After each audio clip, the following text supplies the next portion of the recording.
I think we're missing Grim in Roll20. Yeah. I'm sure he'll be in shortly.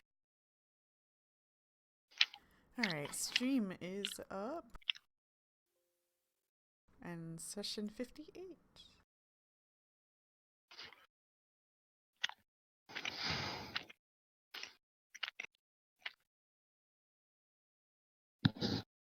Yep.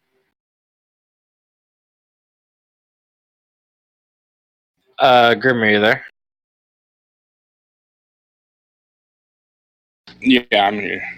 Okay, My connection was super bad on my router, so I had to reset it. cool. Alright, no worries.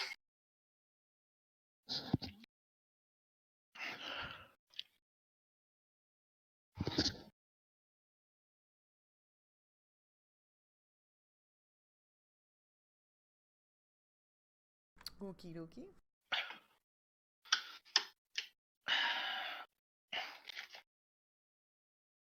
Alright.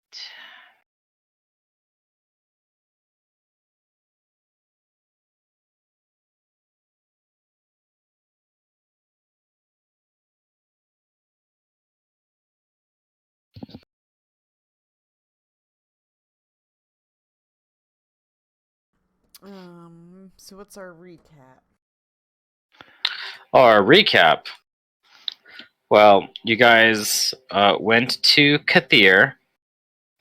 You figured out that you found out that some bad stuff has been going on at the Mysterium. A lady named Elder Thier told you that he had stolen their most ancient and dangerous tome, and she wants you to go in and reach the very heart of the Mysterium called the Soul and reset the defenses and recover Elder Lythan's body.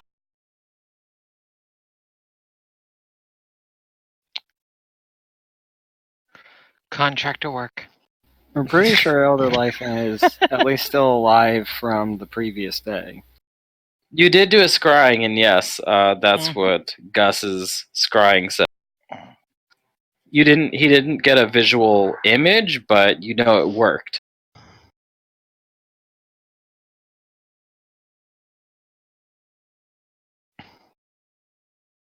But yeah, that is the recap, and you guys fought a bunch of Hounds of Tyndalos once you guys walked.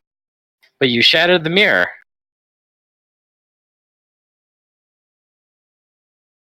Alright, I'm pulling you guys to the map now.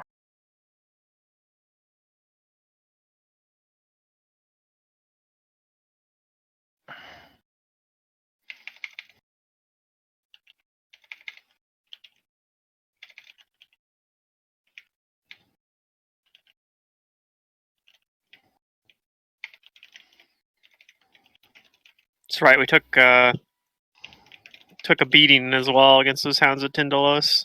Yeah, they did do some damage. They're not like They're super strong on their own, but when there's 4 of them, they can be kind of.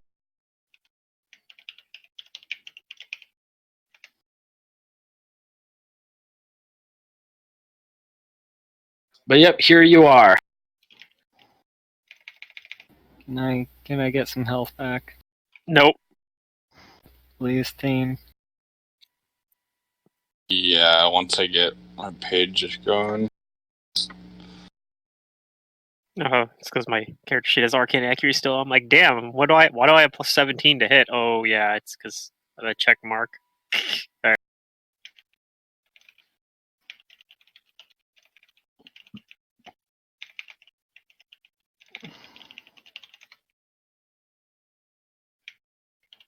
I actually didn't use too many spells in that last combat.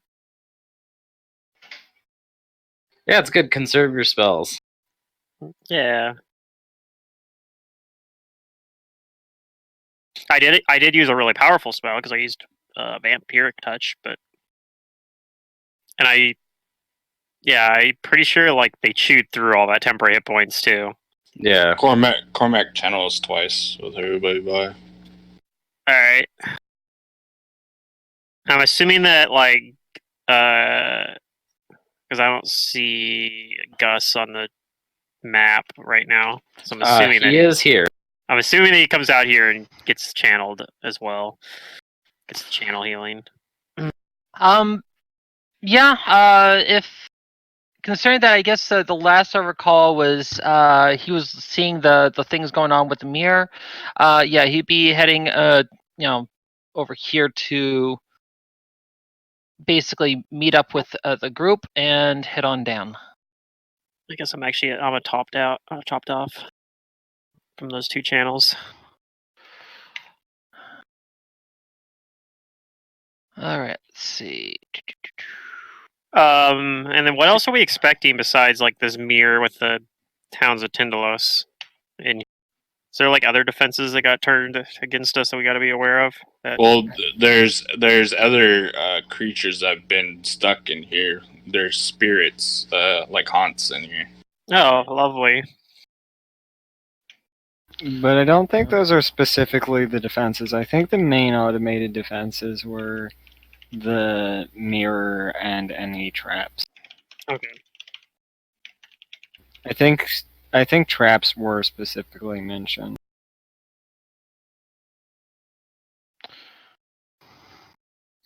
Do we want to check these rooms here, like the classrooms? I guess.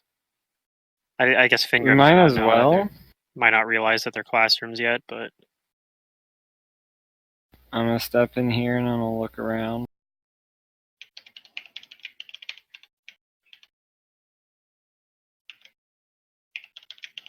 oh, the door's open over here. Ah.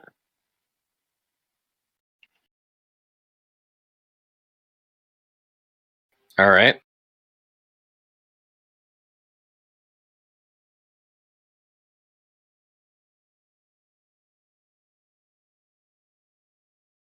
Okay. My food's here. Yeah. All right. Yay! This I fog was- is. Ice Yep, wall. this classroom that you walk into has a raised lectern that stands some 3 feet above the floor.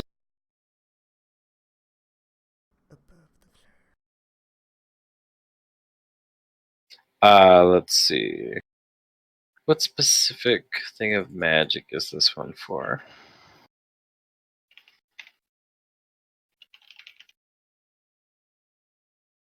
It just says that it holds objects relevant to the specific discipline or application of magic. But it doesn't say what this. We'll say that this one talks about restorative and healing magic. Okay. So there are books and such on these shelves, parchments and other things. We'll look at these doors. Oh, I'm gonna use my pearl of power to get back frigid touch in case I need it.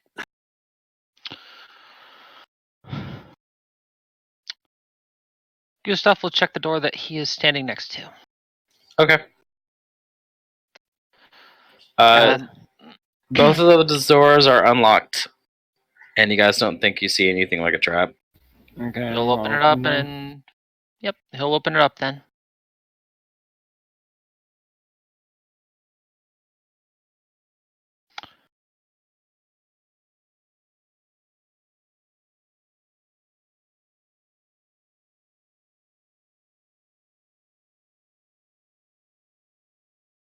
Okay.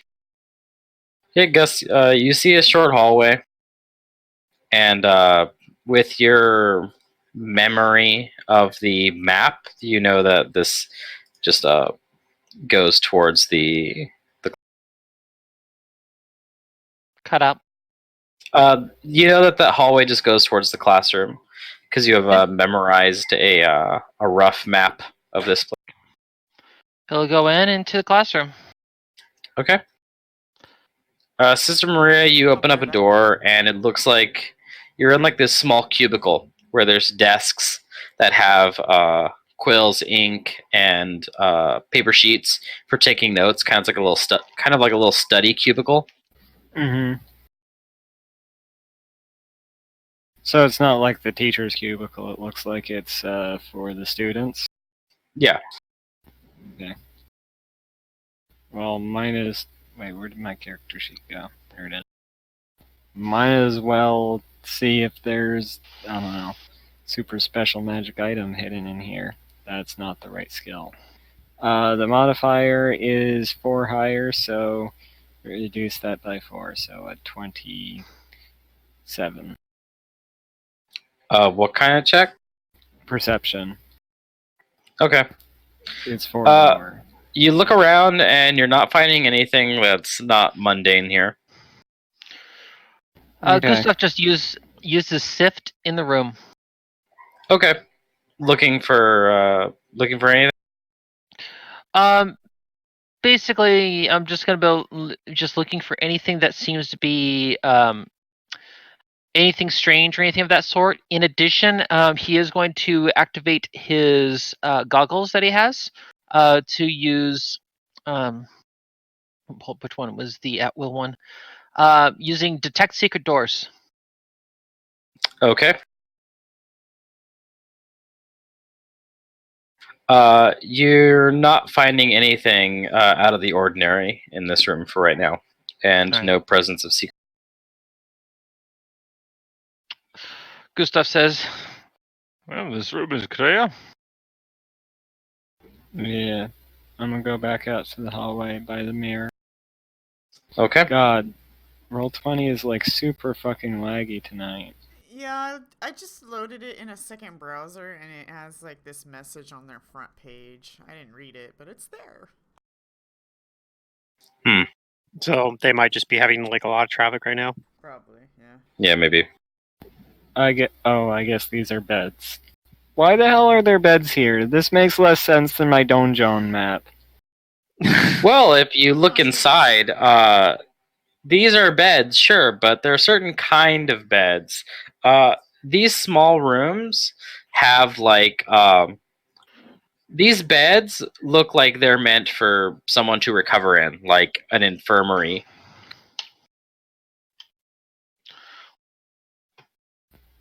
Still. Fascinating. Why are the beds in this location for a library of sorts? I guess a library and school, for that matter. Did that many people get into fights? Who knows? Maybe they're for whatchamacallit, dealing with any injuries while people are practicing magic. Some people have very dangerous ways of learning the magic. Yep. And by each bed is a small wooden case. checking the cases. Okay. You check the cases, and inside they have it's almost like a little medical kit, except it's a potion and a part. Cut out again. Potion and what else? And a parchment, like a scroll. He'll use detect magic on the one that he's by. Okay. Or sorry, not detect magic. Sorry. Read magic? He's going to use his ability to examine and identify while it's in his hand.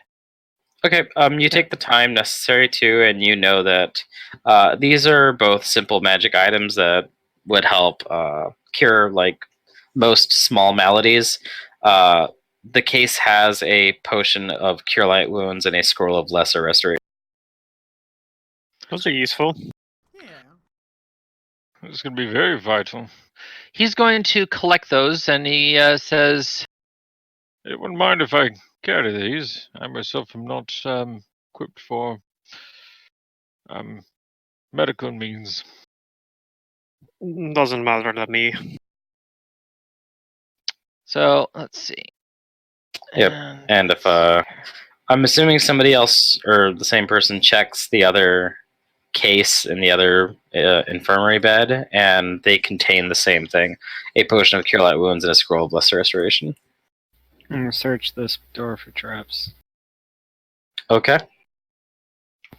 I don't think it's trapped. I'm gonna open this door. Okay. Yeah, it's not locked. So you go a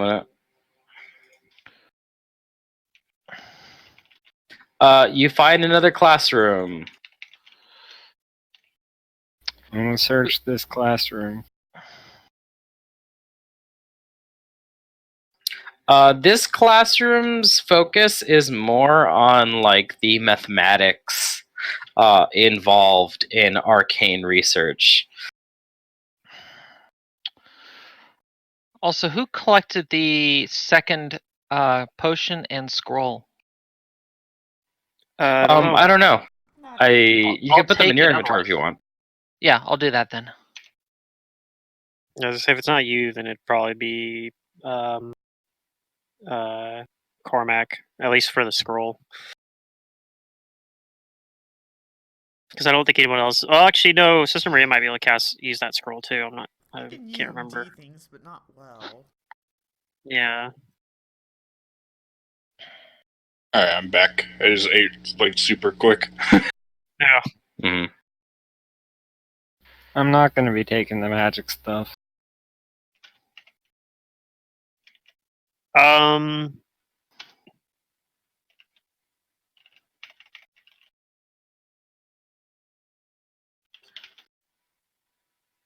Yeah, this doesn't seem like there's anything that we'd want in this room, really.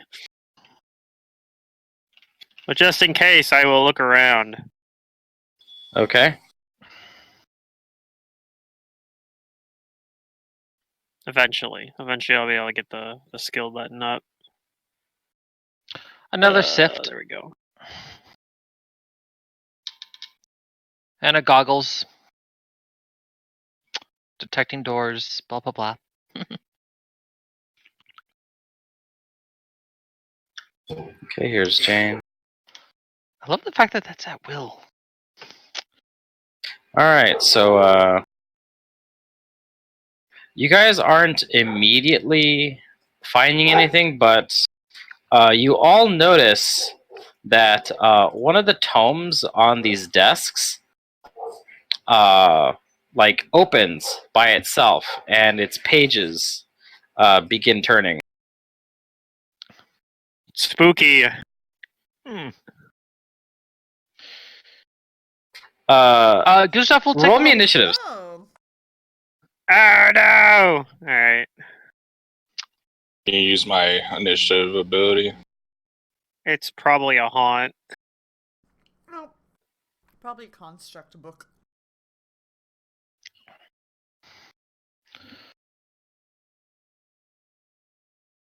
I don't believe in ghosts.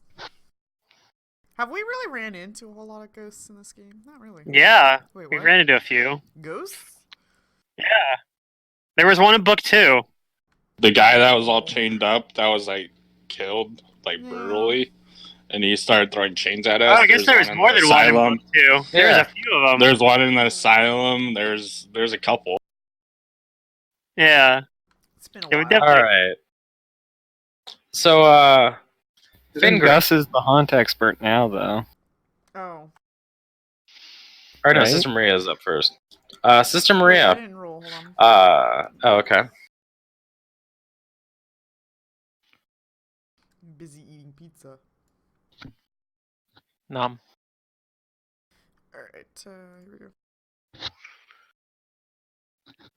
Literally devoured a burger in probably like less than a minute. Okay, so Poor Sister burger. Maria, you're up first. You notice this along with everybody else. What do you? You're seeing a book that just opens and its pages begin turning, and they're turning no, faster and faster. Where at? Is it on like the desk? Yeah, we'll say it's on the desk. I want to acknowledge it. Okay, give me a knowledge religion.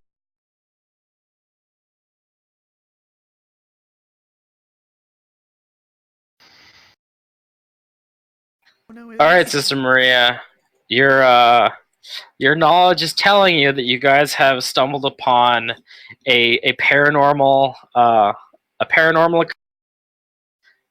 that something that happened here in the past is stirring up spirits and paranormal energy, and that this the book opening and turning is it starting to manifest.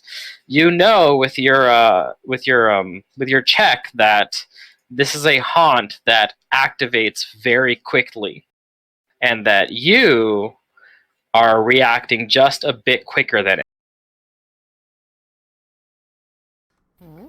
So maybe I can get out of the line of fire?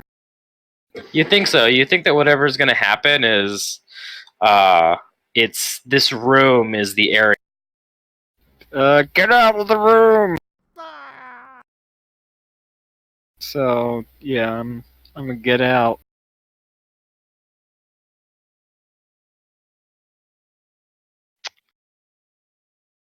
And make space for other people.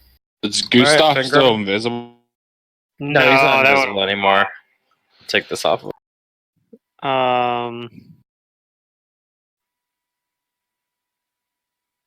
Where are my knowledges at? Are they there? Knowledge. Do I have knowledge religion? I might not even have knowledge religion. So I have no idea. No, I do have knowledge religion. I'm just not very good at it. And that number is not correct on there. I'm just gonna roll.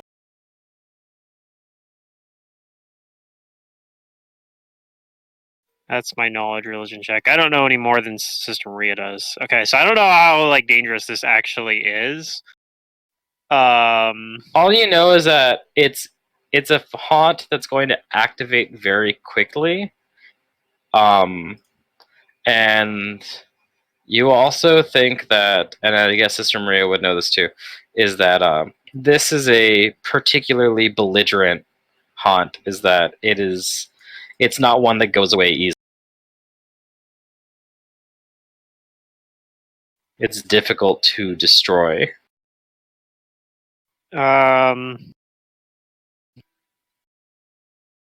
Do we need to get 100 people to sit in a small room and Okay, enjoy so I a think- meal without arguing with each other? I think that it's gonna manifest in the room, and I think it's particularly dangerous, right? Yeah. Okay. I'm gonna cast Dimension Door, and I'm gonna grab Gust and Dimension Doors both out of the room. All right.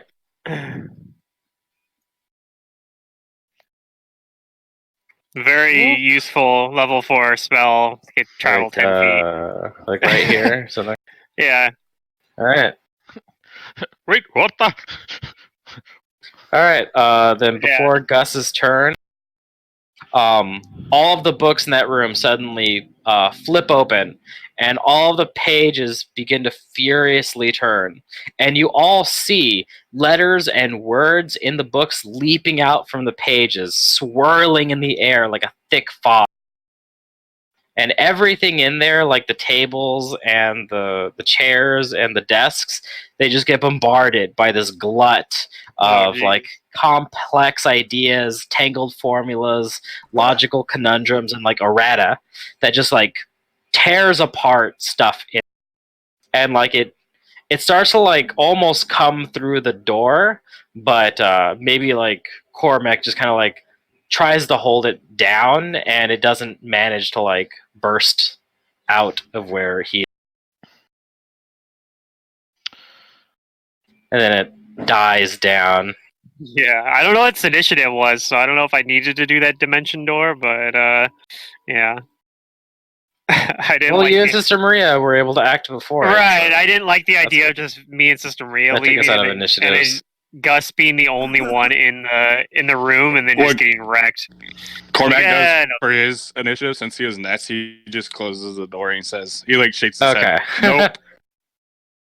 Not going Is in that there. the punishment room? Like, what is that? That's the math classroom. Math class?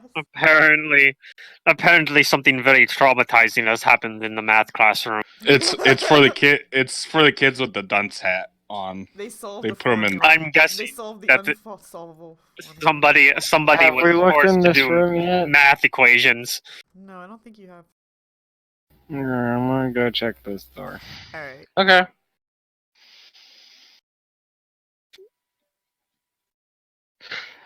Did Gustav even have a chance to see what was about to happen? You didn't see it because Fingram touched you and dimension doored you out of the room, but you heard that something violent happened in there. You might have started to see it happen just before it happened, because but Maybe that too, You didn't yeah. react. You didn't react as fast as Fingram and Sister Maria. Okay. Like I said, Is I there don't something know. you wanted to do? I'm trying to think of what he would have, if he would have tried to do a knowledge prior to being shunted. But You can do a knowledge religion.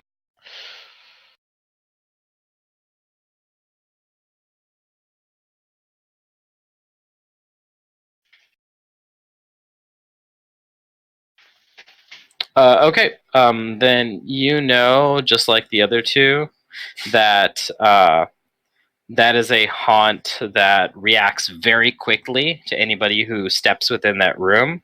It's also very difficult to remove. It is a belligerent haunt.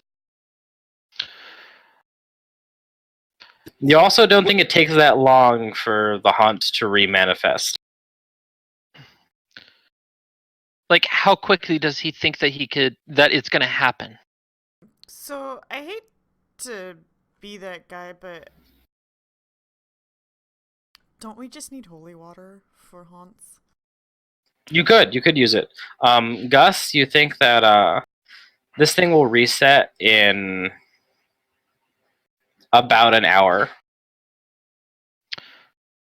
Gustav goes and says, Looks like it's my turn to go and take care of some things. he's going to pull out his coin.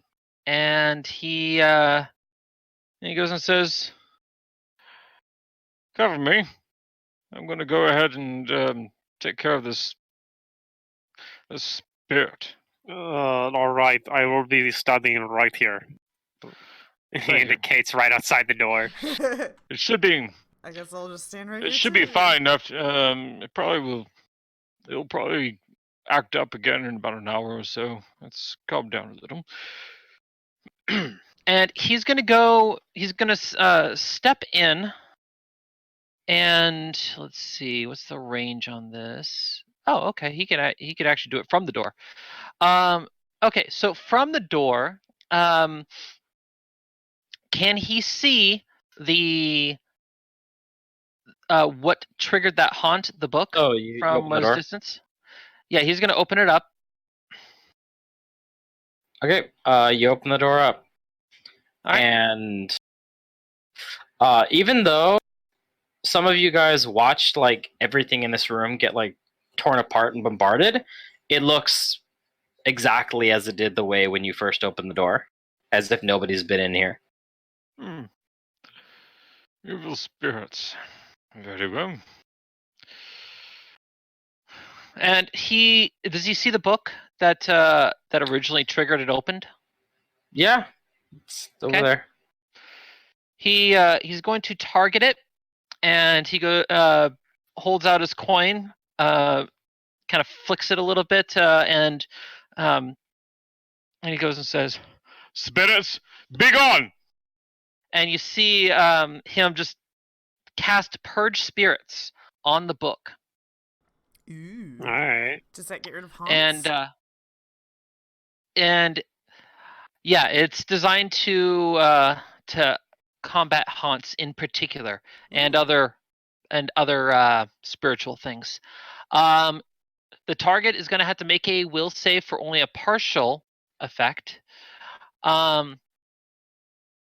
And so yeah, so have the haunt make its save. Okay. And DC on that should be, I think it's going to be, yeah, it's still going to be 18 for for that spell.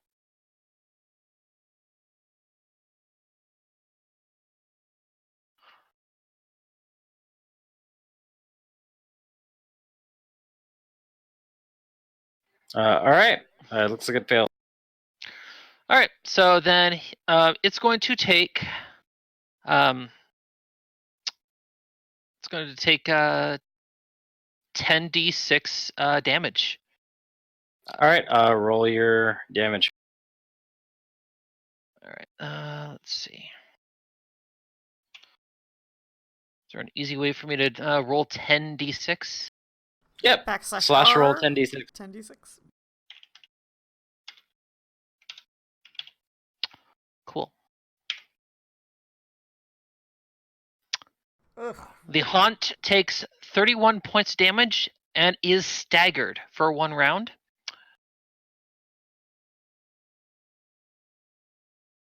Okay. What is the current state of this haunt?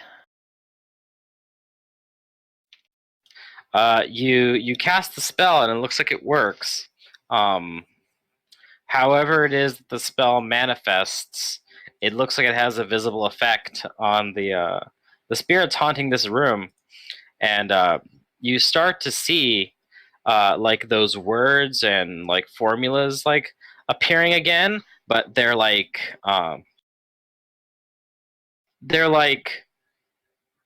almost like unraveling themselves, like performing like the wrong sequence of like numbers and like arcane. And while it looks like the haunt wants to fight back, the books are like opening and closing erratically. It looks like it's still there. The haunt still has a lot of fight left in it. So Like you've heavily wounded it, but it's not gone. So did this haunt just go 2 + 2 is 10 in base 4? Well, 1 + 1 was 11. 1 + 1 is 11. Okay. Yeah. So he goes and says, Yeah, stronger than you look. Very well. and he flips the coin again, and then basically holds it out. Spirits, be gone! He casts it again. Okay.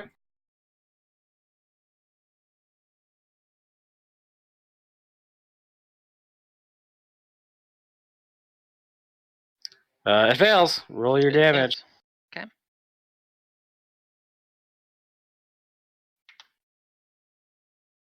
Okay. Ooh. Oh, okay. All right. 34. You hit the haunt again with your spell. I guess, what does it look like? The spell? Yeah. Best way I would probably imagine it, because of the fact that this is a psychic spell, there's probably not a lot of visual going on, but probably more of just a light shockwave that just kind Okay. of emit. I know from how to the picture that. yeah, just a Like light that shockwave weird that just kind of paranormal, yeah, that like ripples along the walls and stuff like. yeah, Almost like and there's a weird glare or something traveling along. Mhm.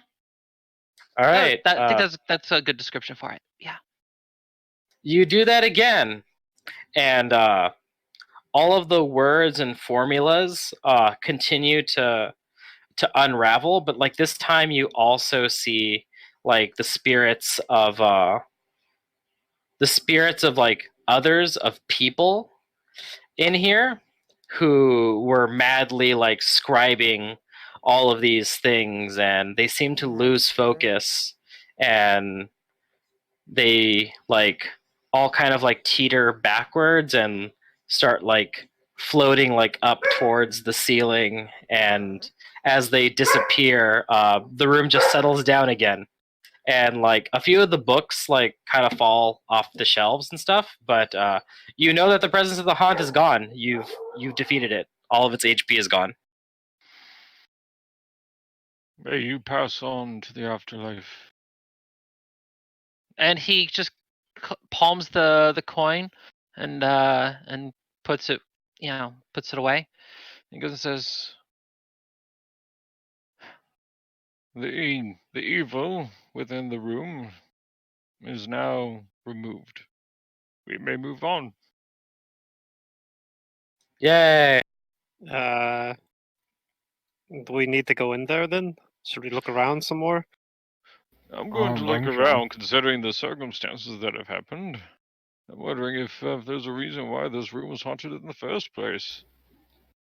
I'm sure that there was. So he's going to go ahead and go in the room and Wait, why am I still adding experience? Do it I anyway. might need it.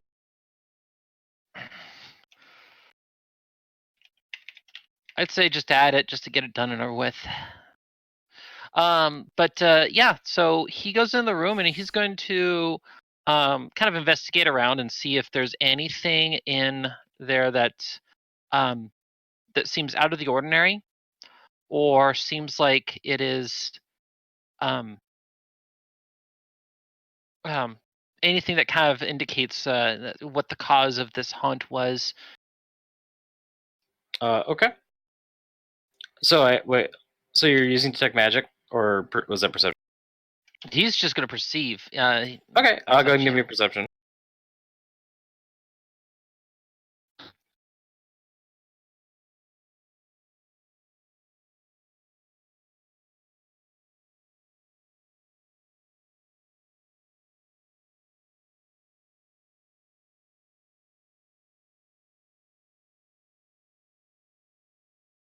Okay, and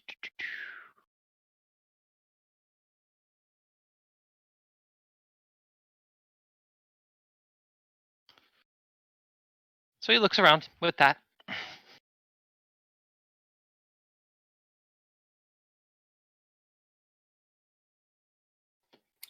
Okay.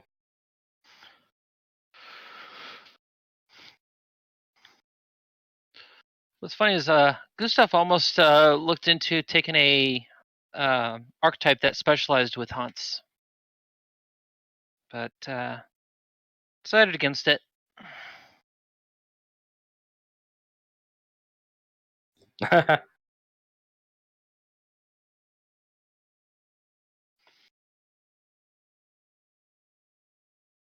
Romp with Womps. Yeah. All right. So Fingram and Gus, you're looking around. Yeah, Fingram, you're not really finding anything here. Darn. Gus, you're looking around, and while the perception isn't that high here, you did defeat the haunt, so I'm going to give you some brownie points for this. It's probably because of your work as a paranormal investigator. You kind of know what to look for. You're seeing, like, on one of these shelves, there's a particular book that's catching your eye that looks like someone's like intentionally tried to hide it. Anyway, V, what have we here? My apologies. And he pulls out the book and he's going to look at what's going on with the cover and what the contents are supposed to be. Okay, it looks like a beaten and battered tome. Like, it looks old and musty. At least that's what the cover is. An old tome. Interesting. He'll open it up. Okay. You open it up, and while the book itself looks like haggard and old, the inside has pages that are very well preserved, and the book contains instruction on improving one's memory and logic. Seems pretty Fascinating. good. He just flips through it and everything, and he's going to see if he can try to identify if there's any magical properties, and then basically he's going to use his ability to also see if there's any. I'm going to pull up the ability again here. Using object reading, he'll treat it like it's a detect magic and successful spellcraft, Okay. and learn a piece of information about the last creature to use the item. Okay, give me a spellcraft check. Okay.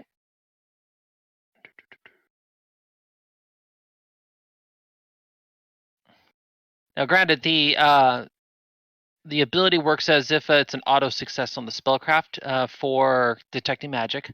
Right. But yeah, I'll go ahead and still roll it nonetheless, if in case there are other reasons, which may be the case. And let's see if he's going to boost it from that, because that was a rather, yeah, that was a It was a pretty low roll. That was a really low roll. Why is that so low?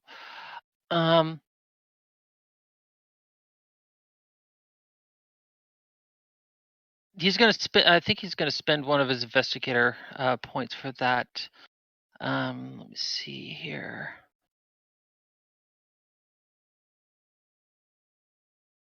Yeah, applies this. Okay, good. It applies the spellcraft checks. So yeah, he's gonna spend a point of inspiration, and add a d6. So we'll add 3 to the roll, making it 24. Okay. Okay. What your object reading is telling you is that this book does more than just tell you how to. It does more than just advise you on how you can improve your mental capacity. Is that its words are entwined with powerful magic, and that if you spend time reading the book, it has a magical effect on your own intelligence. And out of character, it's a tome of clear thought that will permanently increase your intelligence by 1. Interesting. Mm-hmm. Does this have any how does that work with anything that's like the headbands or iron stones or anything like that? It's a +1 inherent bonus. Inherent bonus. So Okay. stacks. So it stacks. Yeah. Cool. Yeah, they're really good. Yeah, that's a really good item there. And let's see. Aren't these like 25,000 gold pieces or something? I don't know if a level 1 tomes are quite that much, but they're very valuable. So it's a Basically, tome of, that's what that one guy had that we read. He gave us like abilities, but it was like for all ability types almost. So you said it was a tome of what was it? Clear Clear A thought. book, tome of clear thought. Clear thought. Okay. And so I'll put down Yeah, that's but the a one we got +1. from the Necronomicon in the Dream World was a +2, so that was even better. That was just like a shadow of the original Necronomicon too. Yeah. So if that does that, what are like that just tells you how powerful the real one is. So yeah, how long does it take to review that book? I guess it is 25 It would minutes. take 48 hours. Yeah, you're right, Mantis. Okay. 48 hours. Over a minimum of 6 days.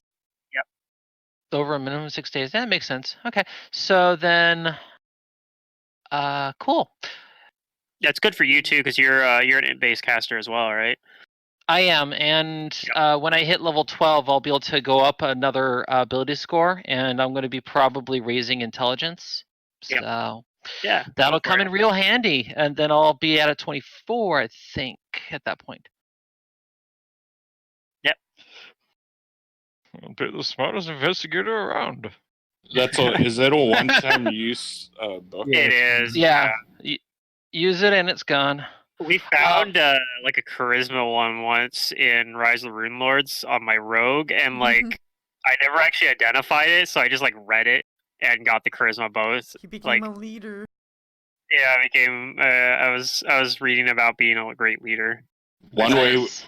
I started looking you up get leadership quotes on Google. One way you might be able to like fast study this book is if you go into Dream World and study it. That's true. True. Though I think that when used in the dream world, it still has it's only usable that one time, since the knowledge itself is what's was passed over. I know. I'm just saying the like you could spend You could 6 get it days in the dream world, and it could be One night, one yeah. day and one night in the real world. Theoretically, yeah, you could use it to fast work through. He might consider that. And I wonder. I'm guessing it wouldn't work that way, but like, if you ruled it as being a consumable in that case, you'd be like, "Here, read it," and then we wake up and then we come back like, "Hey, the book's back," and have everybody read the book. I can imagine that would just be a little bit too broken at times. Yeah, I don't think it'll. I wouldn't allow it, but Yeah. I mean, I'll still try it, not just in case, but obviously it's not. If it doesn't work, it doesn't work. anyway, there's So probably let's nothing look else at a here to door find, over right? here. Where did Okay. Sister Maria wander off? Sister Maria, you're looking at that door, and you don't think it's a trap, and you don't think you open it. Yeah, open it. Okay. You find another study cubicle. I'm gonna look around in the study cubicle. Okay. You do, but you don't find anything outstanding in that one. I'm gonna look at this. Okay. Same thing. Not locked. Not trapped. Do you open it? Yeah, and I'll look around. Okay. It's another study cubicle, Okay. and you don't see anything outstanding in that one either. Okay, so I'm gonna go in here. I'm gonna look at this door. All right. I can't go through that door, apparently. Okay. I'm gonna open this door. Where All right. is use? It's another classroom. I'm gonna look around. Yep. This classroom's subject is the opposite of the classroom that's opposite. So whereas the other one focuses on curative and restorative magics, this one is talking about forceful and destructive magics. That's not how magic works in Pathfinder, but okay. Well, it's a topic. I see.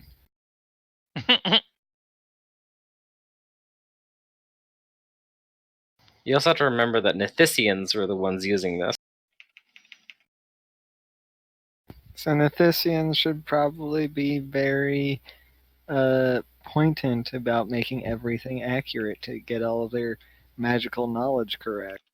Well, they did. That's what the other room was for, about the formulas. And Okay, I guess I don't find anything spectacular in here. I guess I'll leave. unfortunately, you don't find anything special. Or There's a closet here. I'm gonna open the closet. all right. I need You to do. see what's in every room. And that's pretty much what it is. It's a supply closet. Okay. Regroup with my buddies. Yeah, maps like this usually do just have players like, I'm gonna open every single door, and that's what people are trained. I mean, if Well, we there might don't, be, we'll miss out like- on loot. We might find somebody stuck in one of these places. No, yeah, like you might. Like people sometimes hide shit everywhere. Or there's sometimes people hiding in places. I've played Left 4 Dead. I know what happens when a PC dies. Hmm. All right, you look into that room, Sister Maria, and there's a Yeah. it's a classroom. It's like a beginner lesson classroom where it introduces the basics of magic. Okay. I'm going to go look down this hallway. It's a Okay. hallway. Well, there's an angel statue near you, and there's an angel statue over here. Yeah. Turn the angels' heads to the right, I believe. This one has already been turned. Yep. Okay. Yes. I took thanks, care of that James. one. Then I will come over here and start looking at these doors. Okay.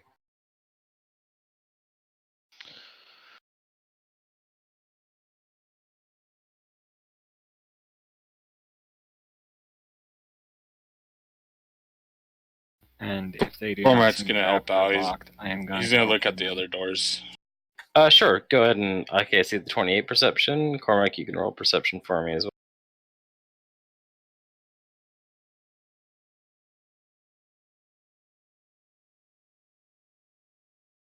And Kudu, if you want, you can roll me perception. I see it movement. Yeah, I guess.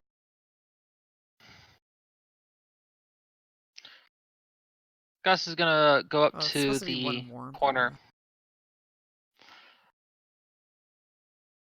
Okay, Gus going up to the corner with the angel statue. I see you. Yep. He's gonna handle that head. All right, you turn it. I believe there's only one head that hasn't been turned yet. Hmm. All right, so Sister Maria and Cormac, you guys look at your doors, and you don't see anything that looks like a trap or anything odd about it. They don't appear Open locked. And when you Open open it. them, you both find that they are study halls, cubicles. Kudu, you're looking around, and maybe they're like you're looking at other stuff because you've seen them like looking at doors over and over and over again. And there's something about this wall in front of you here, Kudu, that's standing out. You see this like there's a carving in this wall that isn't anywhere. There's like these dancing angels. And like the carving just kind of seems too it seems like it stands out too. I point that out.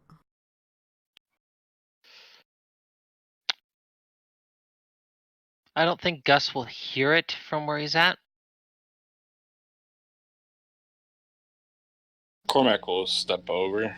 He'll look at it as well. I'm like keeping watch in these hallways. All right. He'll I'll move over to where he'll Fingram is. detect magic on the carving. Okay. You cast detect magic, but you don't detect any magic on it. What do you got over there? A secret door. Let me take a look.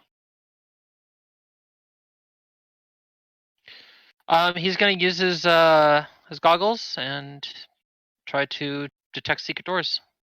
Okay. You do that.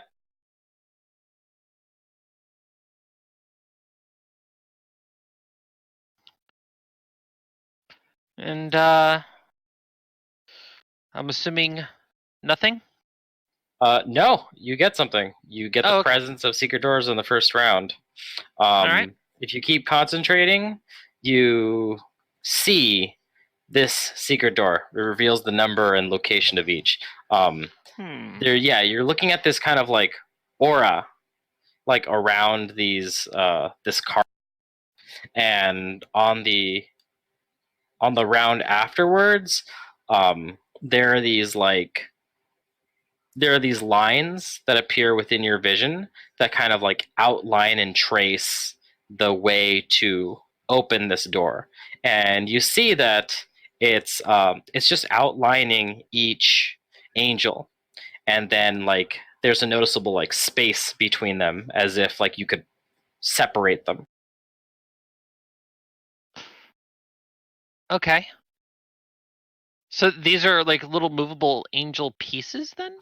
Yeah, there are these two angel carvings, and it looks like you can actually move them. He's gonna move them apart. All right, you pull the angels apart, and it's a curious interaction here because, as I said before, there doesn't seem to be any kind of magic on this. This is more of like a mechanical thing, but everyone sees that the joyous expression on the angels' faces subtly changes from joy to wrath as like he opens the door. Uh-oh. Oh, well, they're not too happy about it, are they? Oh, let's see here. If he was to make any kind of knowledge on that to identify if he did this correctly, is there anything that he would roll for that? No, you think you did it correctly. Hmm. There we go. You guys should all be. Can everybody see that? Or no? Yeah. Oh, this is where it is. What? You moved the map. Yeah, I had to move this thing off from it for a second. There you go. Everyone feel a little bit of I a feel- shake. I feel very disoriented. I had to. In order to conceal this, I had to, like, I had to go into Paint and like take a tile like from the map, like trim it, and then like paste it over this thing because they have this big obnoxious S on it. Be right back. Yep. I need to take some Pepto-Bismol now. I had to do that when I was doing the Rise of the Rune Lords and edit the maps to remove the I obvious wish they just let secrets. you, remove the fucking.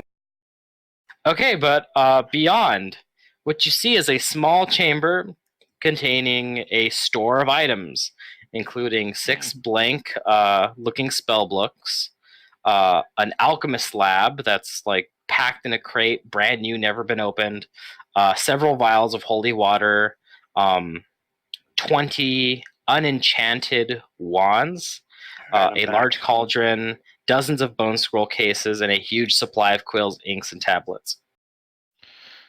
Oh, looks like we found the storeroom. He's gonna kind of look around and see if any of these happen to be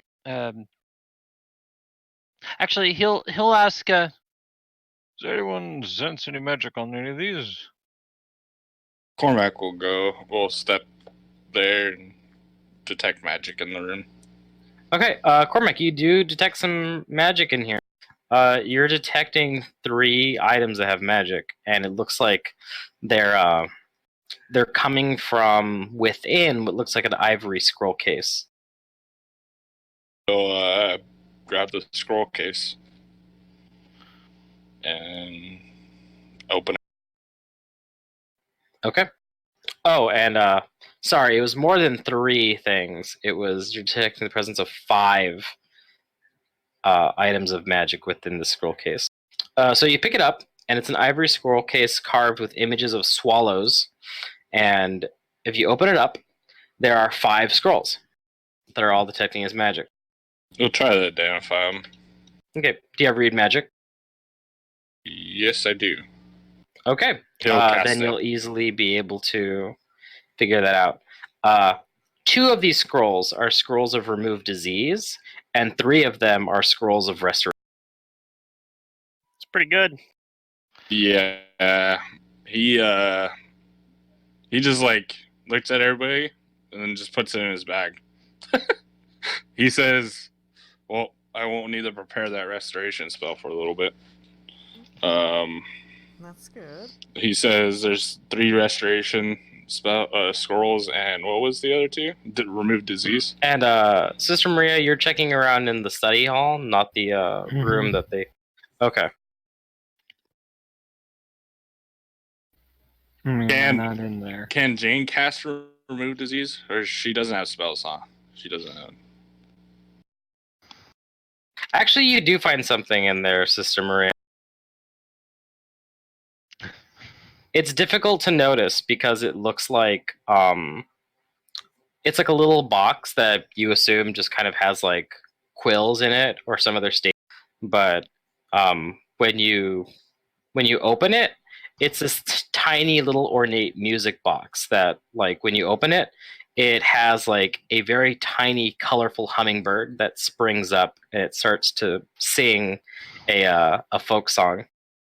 Is it magical? A folk song. It doesn't detect it as magic, but it is exquisitely crafted. I'm gonna keep it. I imagine I'm now just thinking of the music box in I'm a in our other bird. campaign. It's a bird. It is my kin. Yeah, you found the box. It was a little frog that Mhm. sang. What was it? 6 songs, I think it was. Yeah, something like that. It was under one Yep. of the guards' beds. Yeah. Hello, my baby. Hello, my honey. Hello, my ragtime gal. Yeah. All right. So you said that the other things that were in that hidden room were just mostly various materials for for study, right? Yes. They're all mundane but useful to someone who's practicing magic. What's the list Uh, on those again? 6 blank spell books, a Okay. brand new alchemist lab, 6 vials of holy water, 20 unenchanted wands, a large cauldron, a dozen bone scroll cases, and a huge supply of quills, inks, and tablets. Okay. He's gonna grab the holy water and he says, We may need these. Yeah, the holy water is pretty useful here. and he mentions, We may each need to hold on to a couple, just in case. Unless you feel that you may not need it.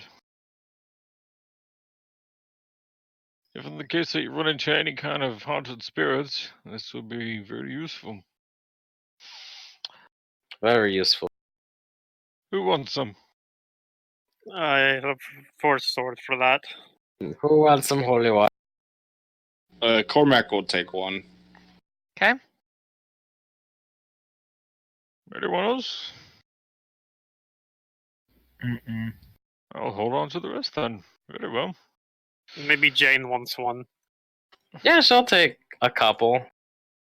how many does she voice her voice up for? A Weren't lot. we asked to leave like things intact here? He'll give Jane 3 of them, and then Gus will take the other 2. Jane says, I've tried to shoot things like ghosts before, but my gun just does nothing to. Yes, I remember that.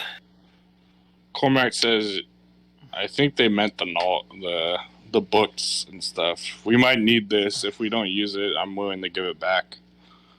But as of right now, this might save our lives.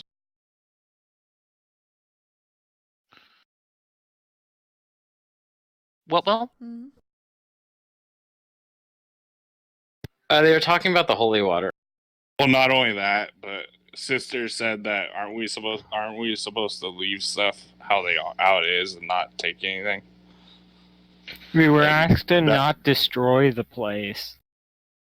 I feel like looting lots of stuff is sort of Taking holy against the water spirit of isn't not destroying destroying. the place.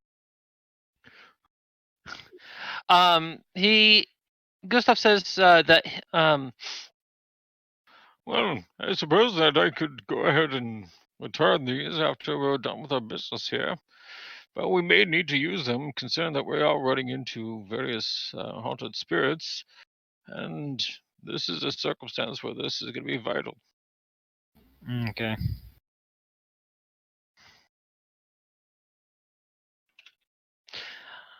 Cormac pretty much says the same thing about the scrolls too. If he doesn't use them, he'll give them back. No, Willingly. consider it payment. They owe us. We'll inquire about it if necessary. But otherwise, we'll just use them as we may need them. They are here for a reason. Very well. Okay. Cormac he searches that door. Okay. It's not locked. There's no traps you think that are on. And He'll it open opens it. up to a study hall. also, is that secret door able to be reclosed again? Yeah, you can reclose it.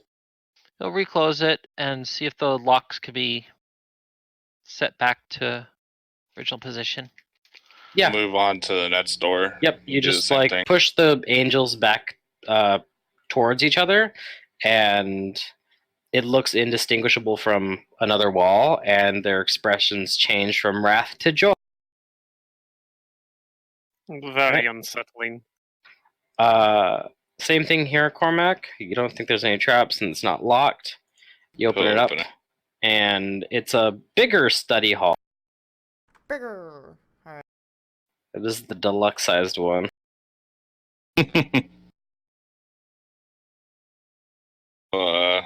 He'll just look in real quick, see if there's anything important. Okay. Nothing you can see at a glance that looks interesting. Gustav turns Okay. the corner.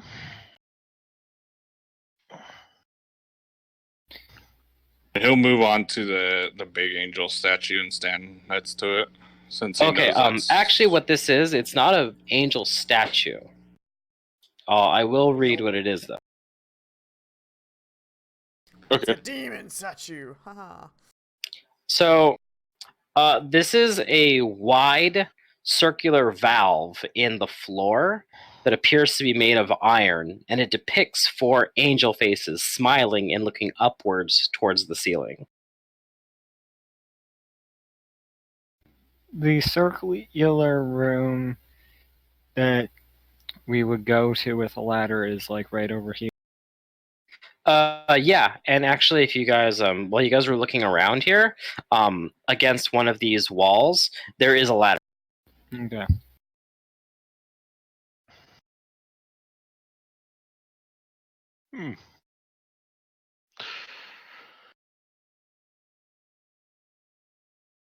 Are these angels like a certain type of angel? Can Cormac roll a knowledge religion to identify the angel?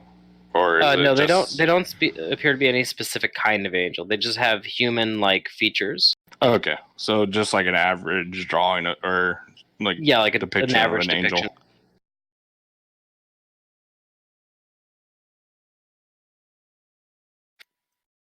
He's gonna have to find an angel. He's gonna want to know what fucking type of angel it is. Oh, for sure. He's just like, it's like, Looks like these people that made these statues wouldn't know an angel if it smacked them across the face. Right, Bear. Basically. There's one last door to open. Maybe we'll find the Acmean Mun in here. I wouldn't count on it. But go for it. I'll open this door. Okay. You open it, and you see a study cubicle. I'm gonna search the study cubicle for me Acmean Mun. All right. Unfortunately, you don't find a scientist man. Do I find something else in here? With your 33, you're positive there's nothing out of the ordinary. Okay. I guess we move on and we twist all of the angel heads. Before we start twisting them, I am going to cast Find Traps. Okay.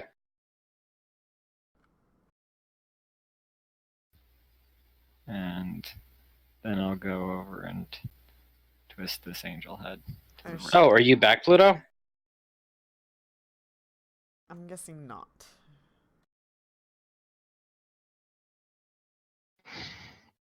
God, every session we're having Discord takes a someone while. drop. Yeah, on someone account of drops. That's funny. He just got It's a dropped from the channel. Yeah, he must have posted on Discord on his. That's what I think. Yeah, He's probably if rebooting. you look at the online thing, it'll show when people are on their mobile or not.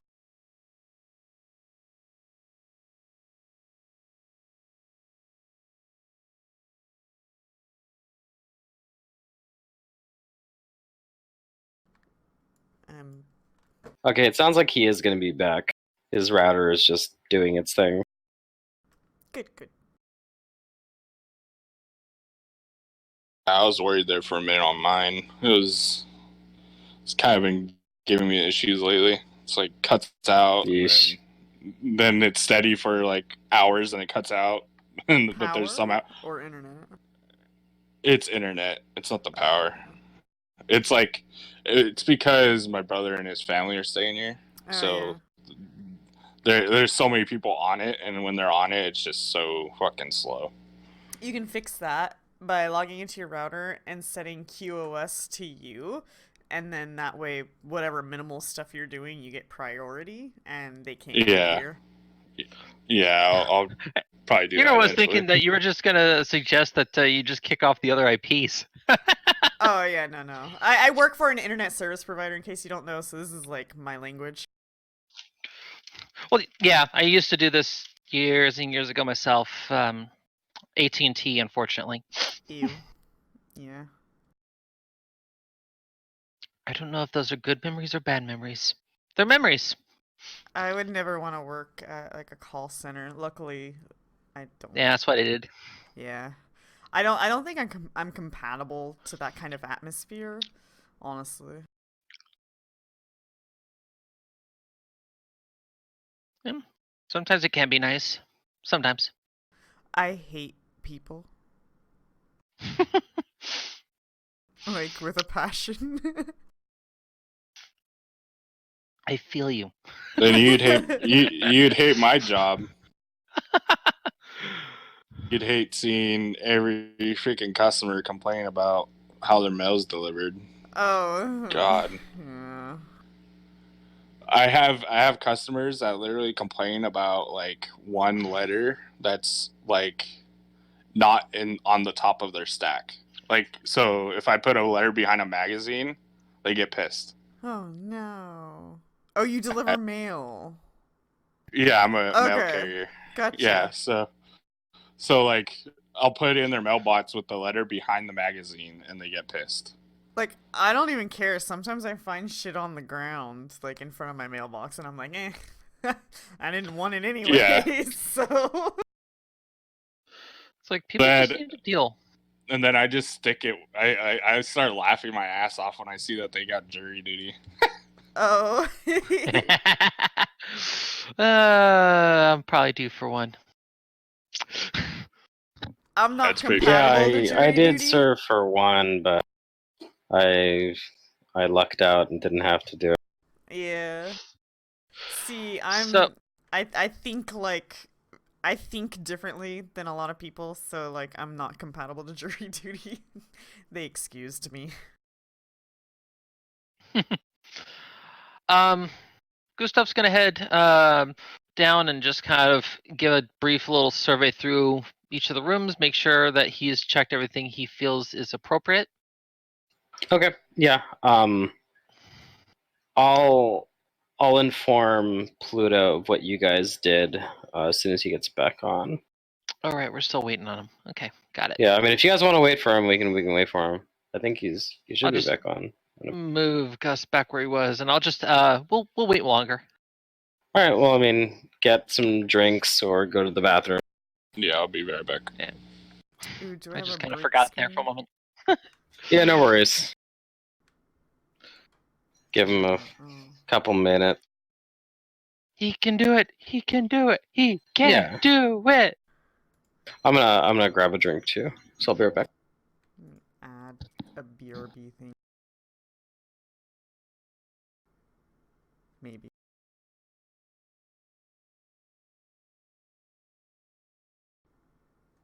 Uh,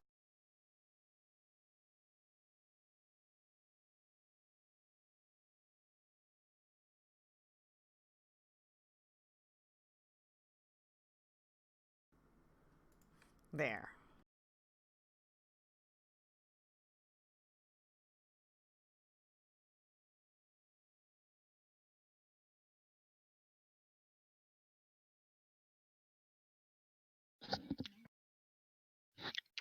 Ooh, that's cool. I like that. That's my taste.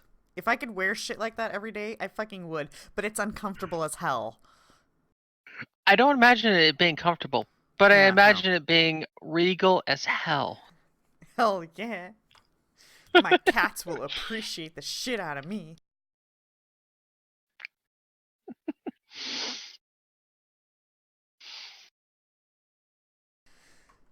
I'm on Etsy. It's always dangerous. I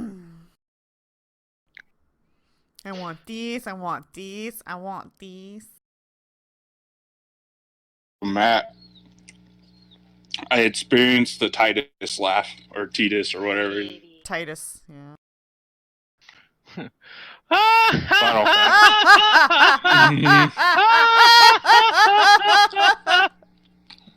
Yep. And then there's I'm playing Yuna. through. She's like, ah ha ha ha ha. Yeah. Ah ha ha ha ha. All right, Yuna. That's not how people laugh. They finally, Okay. they finally brought it over to Xbox. And I'm playing through it again. Oh, okay, That nice. It's good. It's a good game.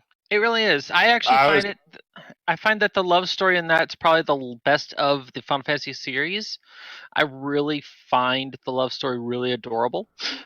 It's been one of those things that's been frustrating the most out of me because I had it on PlayStation 2, I'm back. but I was never able to finish it because my disc got scratched right before the last two bosses. Like I was all the way there and it just freeze, and I've never been able to actually complete the game. Damn. And I have an Xbox now, so I was never able to play it, get a new disc and play it. But they finally put it up for Xbox, so I got that and X2.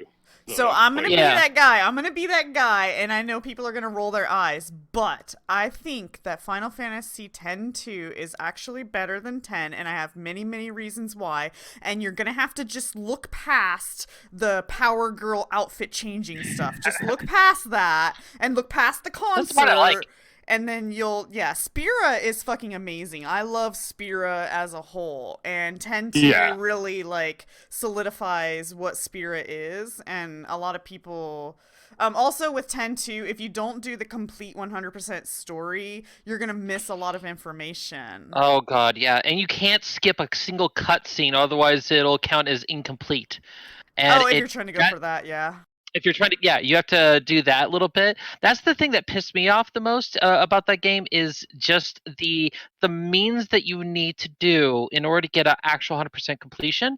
Otherwise, the gameplay is amazing. The job system is amazing. The actual story is actually not as bad as everyone makes it out to be. Right. People just hate it because of the outfits in the concert at the beginning. They hate it for the same reason that they love 15. In the fact that it's a bunch of characters that are the same gender that are put into this this game with no other genders involved. That too. 15, it's boy band party, and then with 10-2, it's Charlie's Angels. Yeah. If you look all past all of that, it's actually a really good story, and it really brings Spira more to life. But what I really like about 10-2 is awesome. Active combat. I fucking hate turn-based. Okay, I see everybody's back. But active combat is so much quicker, and it's better. It's good. So all right. I am. I'm trying to re-update my Hero Lab sheet because since my power went out, it didn't save any pages for this session. Fortunately, not very much happened. But your fog is working out supposed to now, so that's good. Yeah. There we go. I saved mine just in case it happens. I used Dimension Door, and I used my Pearl of Power to get Frigid Touchbacks. I think I'm all up to date now. Okay, so it looks like Gus, you're doing what? He was gonna kind of just go around the room, the general room and such, and just kind of look around, see if he can kind of get a general feel of the place. He'll probably also notice the ladder once he reaches around here. Yeah, and with your memorization of the map, it looks like everything that was noted is here. With the exception of the secret door and the details of the contents of the room and the book, but everything else seems to match up with what you've memorized. Okay. And he just kind of looks around and he's just like, very fascinating. Seems that our memory was very, very precise. Good to know. And yeah, it seems like one of these angel statues still needs to have its head turned. That's going to be the one over here. Oh, the one over there. Yep. Yep. Okay. And he'll head over that way with someone. I'm gonna go turn it if I don't Go for it. get beep beep beep beeps from my trap finding spell. No, you don't get any ping. And you turn it, Sister Maria, and Kudu, like right underneath your feet and what Cormac sees, you see the angels that are on the grate, all of their mouths at the same time open. Oh shit. And it makes like this metal like sound of like, steel moving. I jump out of the way. Okay. What do you guys do? Sounds like that worked. We have to don't we have to like stick our hand in the mouth and do something like to fill the tongues or whatever? Oh yes. If I recall, 1 moment, let me get that pulled up really quick. let me see here. If I recall correctly, we need to find a plate in the ground with the 4 angels on it and insert our hands into the mouth and pull of the tongues that pulls. So, sometimes I wonder if this is considered blasphemy in certain religions. And he goes Right. and What exactly We'll is search the blasphemy? ground for. Kudu says. Cormac's looking for the 4 angels on the ground, or are these the 4 angels on the ground? these are the 4, I think. Looks like these are it. Does he see that there? Does he see the tongue that needs to be pulled on one of these? You don't see it. It's difficult to see inside of their mouths. Do I know that Sister Maria put up the fine traps? If I believe we were told which one to pull the tongue out of. And I wrote it Oh no, down. it's all. Go ahead. I pull out the paper for the instructions on how to do this. Okay, so you're gonna do it. Yeah, I'm gonna follow the instructions. Okay. I believe it Put your hand requires down there. all 4 of us to do it. But Gustav will aid. Okay. You guys start like checking around inside of the mouths, and the first couple of times you don't feel anything. But Sister Maria, in one of them, you do feel like deep down in there, there's this curiously coarse feeling metal thing. It does feel long, like almost like it could be a tongue. And you pull it. Give me a sec.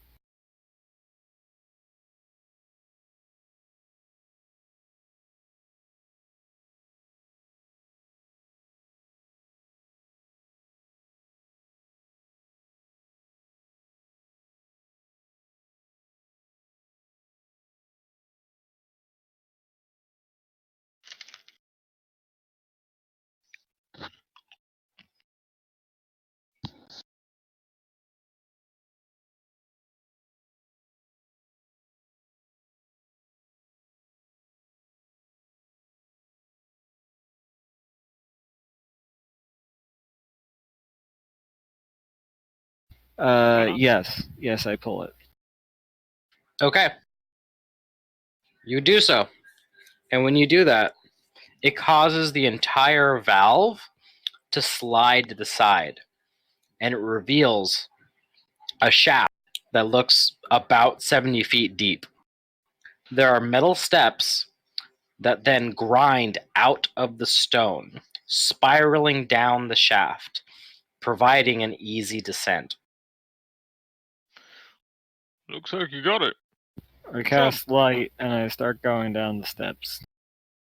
Okay. I also cast light, and Cormac will be the last of the group to go down. That way we have light on like both sides. Does everybody go down? Gustav will go down, and he'll mention. If you don't mind, I can take point and keep an eye out. I can see in the dark perfectly fine.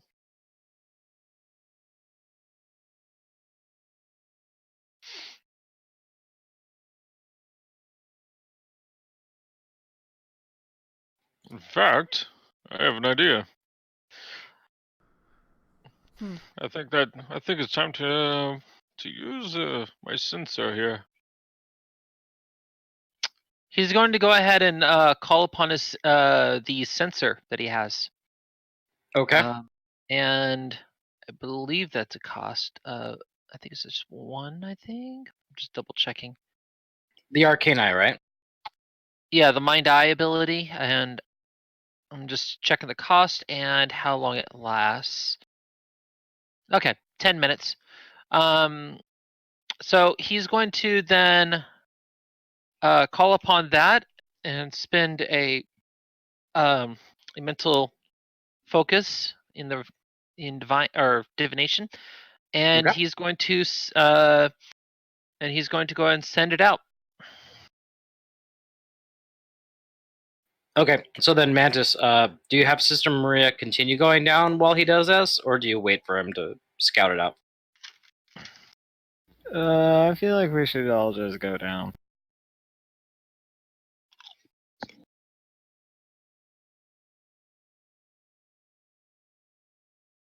So who is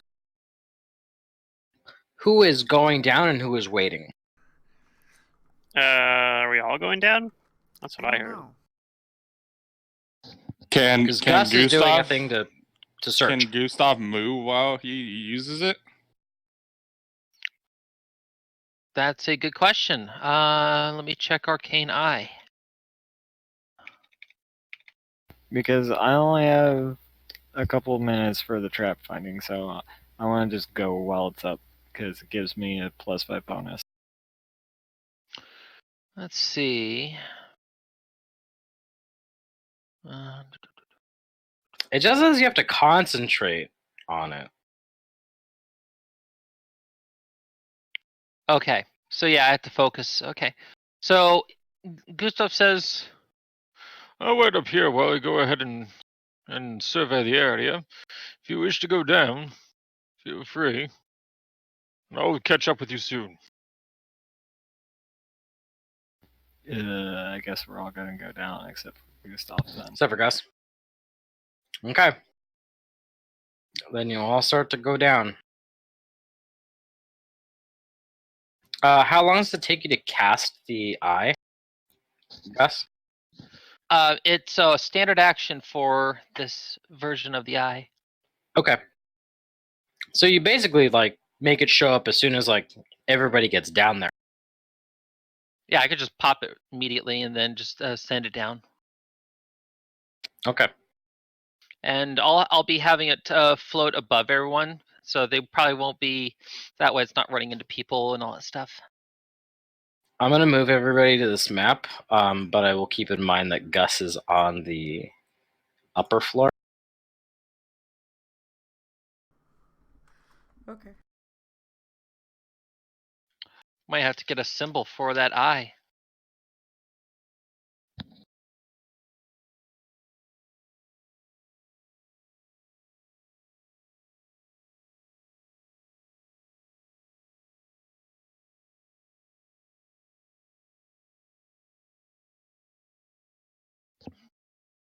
For now, I'll go ahead and just use my token as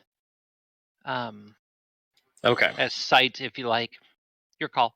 Can everybody see? No. No. I see I black. see my see my token token. and nothing else. Same here. Yep, same. I see a black room and it's way too dark.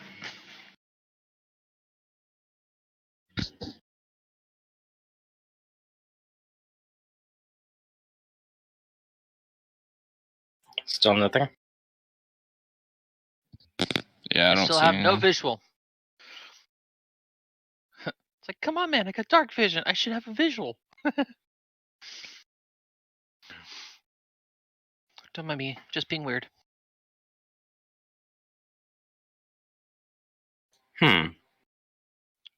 That's weird. Because I have global illumination turned. Oh, here we go. What can you guys see now? Nope.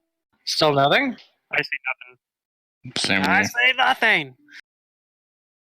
Hold on, let me turn this Still all a off. whole lot of nothing. Still nothing? Nothing. That is so weird. How did this get like turned on?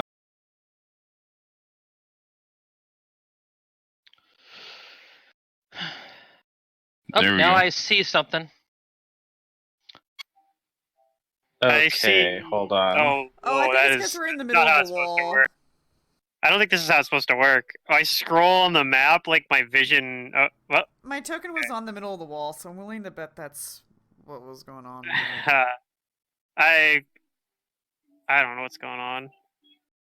There There we we go. go. So you should be seeing with the dynamic light on, but it's Yeah. globally illuminated. Earlier, I was getting sort of Okay. like this, but I could scroll down and my vision would move with me. It was very strange. Okay, so what you guys see here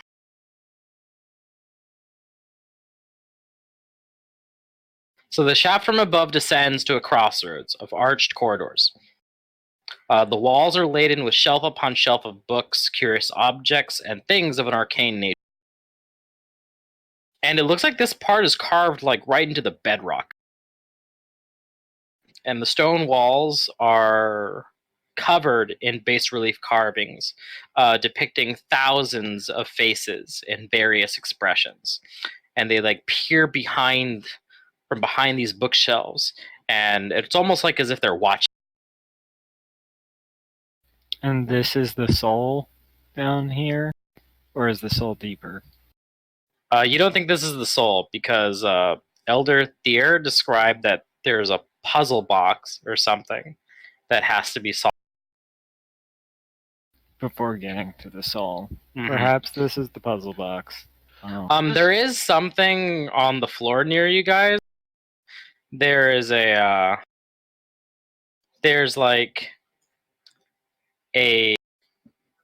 there's a breastplate that is like heavily dented and like very slimy with like some kind of weird residue on it sticking to it.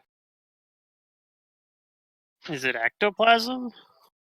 You're not sure, but Would it ooze? Can Gustav make a check just from looking at with the eye?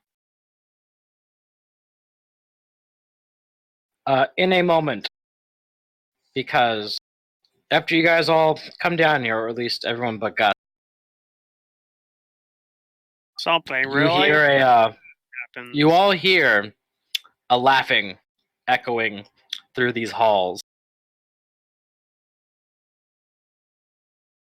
And something appears.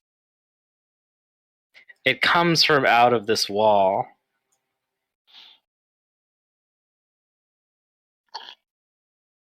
A specter, dark and shrouded, just seeps from these walls and these faces. And it steeples its hands together. And it says, "Ah, welcome, visitors, to my menagerie." These guys all roll initiative. It just wants to talk. See.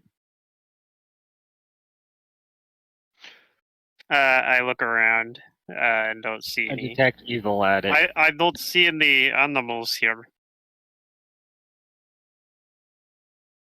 And as you guys, some of you kind of like get ready to like fight this thing, and you're definitely detecting evil from this like strong.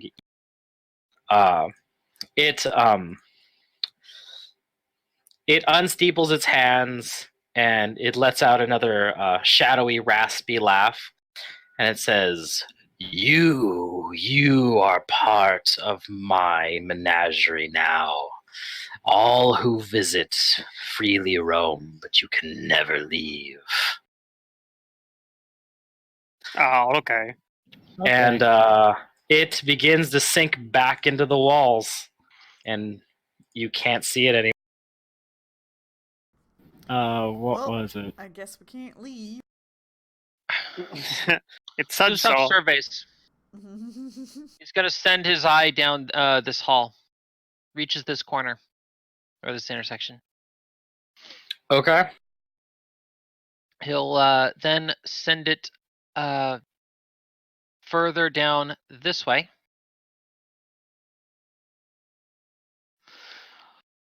All right. Looks like a statue over here. What sort of statue is this? Sends it back up. All right. Well, that's Mm. Another let's angel? take care of maybe this eye or something before we start moving around. I'm just saying. Well, so I'd But like to say, I will describe what looking you around. can see over here. I can at imagine least. there is some simultaneous things going on while the eye is happening. So if they're doing Yeah. something while I'm doing For the it, most part, Gus, what you're seeing is like mostly just bookshelves and some walls here. You haven't seen anything that stands out to you yet. But I will describe this room since you have direct line of sight to it. Okay. So you see a section of this library that has a lot of books that are all bound with the same red leather. And you do see an angel statue. And not Lythan, Thier did say that in order to keep progressing, you have to find the angel statues on each. Alright, the one down. And we turn all of their heads to the right.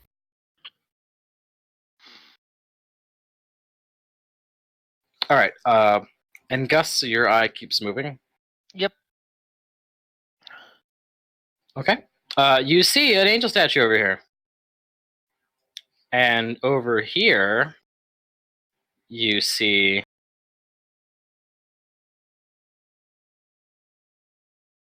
this is another small part of the library. But amid all the books and stuff you see here, there are these trails of slime that are being left by something. And you see it. Do I see what was left by? Oh, yeah. You see these things, like, squirming around. Does it look like that they've taken notice of me? Of your eye? No. Okay.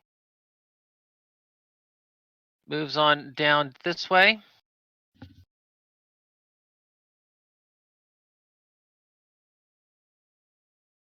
Okay. You see an angel statue here. Okay. More books. And then you start to see another angel statue over here. Okay. Continues doing a surveying down this way. Mm-hmm. You'll see that there's some doors. You may want to. I don't know if you want to close that up or something. Oh, or did I not? It's. Okay. I'm seeing through them. Not an ability of that eye, unfortunately.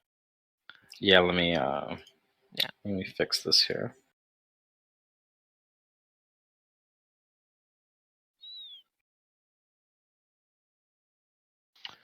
Thankfully, no one else is seeing what's going on yet. Yeah, although it's not like too big of an issue. Yeah. Okay, But, so yeah, you do see two double doors that are closed. okay. Flies back over this way. Scouts downward. And swings around the corner. Okay. Behind this corner, you do see some.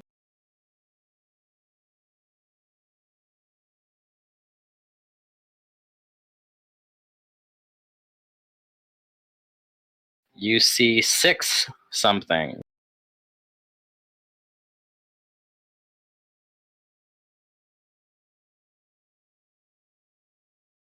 Are there more Hounds of Tyndalos? No. You're seeing 6 would look to be guards that are all like that have put themselves behind this barricade here. Okay. And they all look like they're in various states of like physical like uh like they've been hurt physically, but more noticeably they don't seem to be like holding up like mentally. Their expressions give you the sense that they're barely holding on to their sanity here. These are supposed to be guards that were supposed to protect this place. Yeah, they look like Mysterium guards. Okay. Okay, and hovers over. Do they take notice of anything? I'm assuming no. They don't see the eye. Okay. Turns back around the corner. Gonna head over this way, around this partition, and fly upwards. Okay. Goes down, flies on back, and then Hold up. okay, You have see invisibility, right? I do. And I'm pretty sure that goes through the arcane eye. It definitely does. Because you see something over here. Ooh. So this room here, this room is actually almost collapsed in its entirety. There's just rubble littering the entire. And what you see over here is, at first you don't actually see it. At first you just see like a ripple, like there's heat or something in the room, and then your divination reveals it to.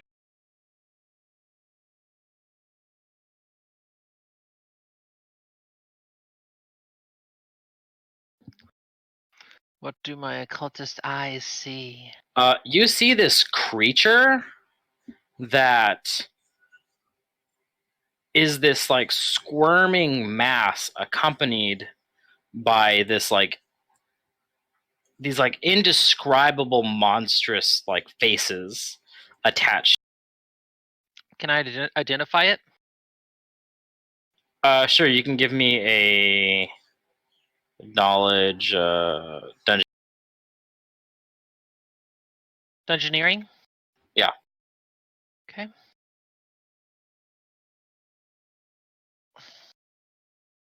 $28. All right.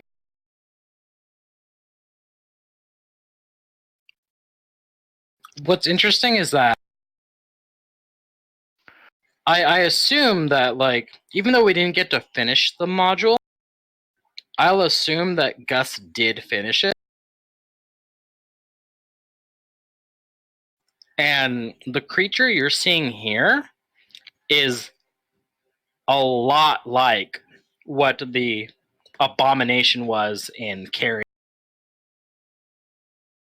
So I know you never completed it with us out of character, but Gus recognizes this kind of creature, and you're looking at a spawn of Yogg-Sothoth. Okay. It is naturally invisible, and it's like in the process of destroying more of this area. How big and is it's this kind thing? of doing. Oh, it's large. Large. Okay. It's big.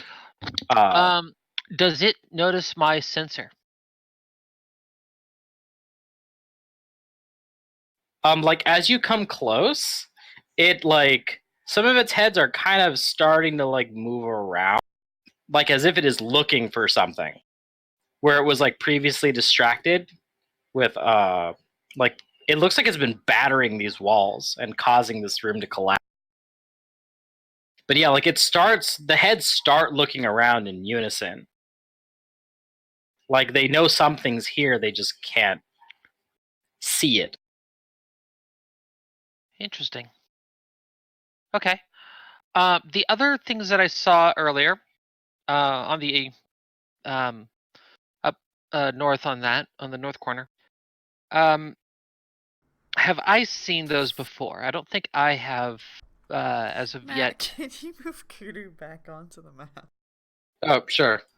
I had the other browser open and I went and moved the token. It put me back in that little whole room. Yeah, no worries. Alright. No, you haven't seen the things before in the other room. Okay. All right.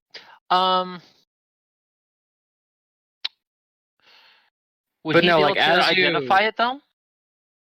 Maybe if you look more closely at it again, but as like the eye lingers, like the heads start to like train their sights on like where your eye is, and you see it looking. He's gonna move. He's gonna move out of the way and then move upwards.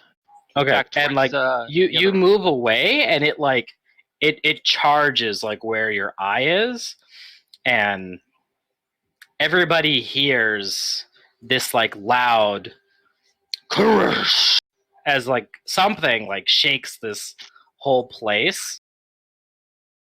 How far would I have made it from the this location then? Before that happened. Oh, you could have zoomed out. Your eye is Okay. fairly fast, I think. Okay. So yeah. Actually, what is the speed on that eye anyway? 30 feet per round. Okay, so it's the standard. Okay, so can he see from this location? Can he see the other entities? They kind of move in and out of your vision as they Okay. slug about. All right. So with that in mind, he's going to he'll stay here in this location for the eye. If you want to mark that location, because Gus is going to be proceeding to head down in a moment. Okay. What is everybody else doing? I check out this statue. I'll check out the statue Okay. as well. Yeah, I'm going with Ingram because I need to check for traps. Oops. And I see another one. It looks like up there in the corner. And then probably I hear that scream and go, "What was that?" I don't like the sound of that.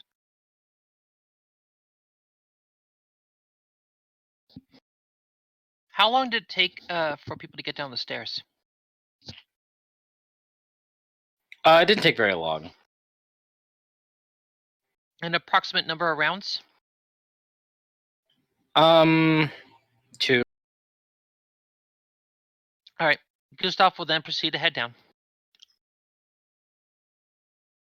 Okay. So what, you guys start did to check I this out. did I know what that specter thing was with my knowledge 31 roll? Yes, I will give you information on it. What you saw was all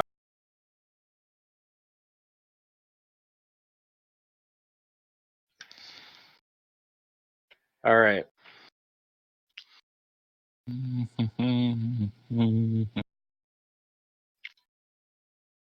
What you saw was definitely an undead,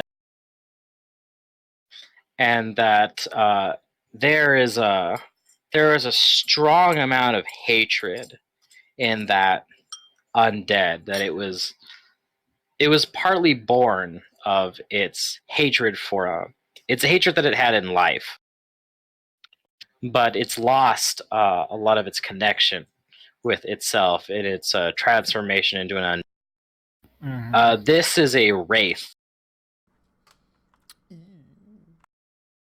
It's a stronger kind of wraith, though, that some people know as a dread wraith. Oh no. Flashbacks. Matt, you remember that chase scene? Biddy healing it out of a library. Boy, was that familiar. Getting some deja vu here. Which one was that? That was my Hillsfar campaign that I wrote. I think I have like Your these, like, character vague had memories of... just started. That was your first. It was your first session, actually. Right. As Yeah, you were- that's yeah.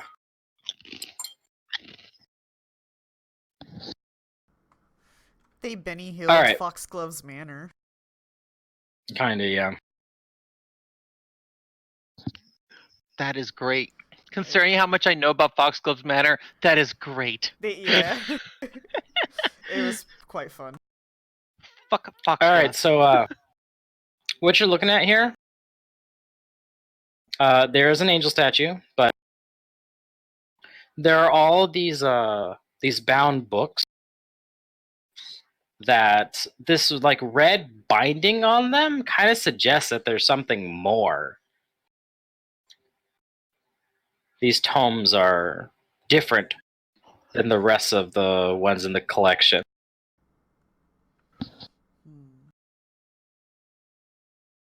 Hmm. What do you guys do? Not sure. I turned the head of the angel statue. Okay, you do that. You said there's shelves behind it. Is what you're talking about? These books being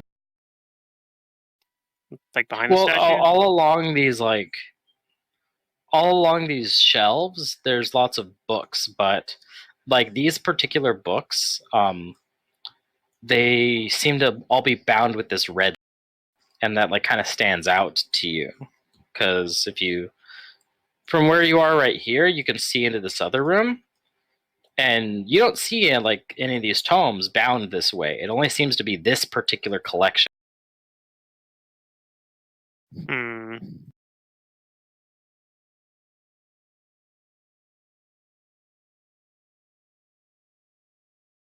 I feel like it's like one of those things where if I just go pick up the book, something really bad happens, though.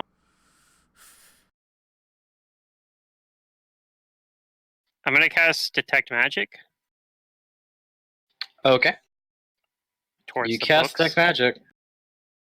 You start to screen, and you're not picking up any magic until you sweep around like here, and you notice that there's a quarterstaff mounted upon the wall, and it is detecting as... The quarterstaff is okay, Mhm. but none of the books. None of the books. I'll go inspect the quarterstaff. Okay. Do you take it off the wall?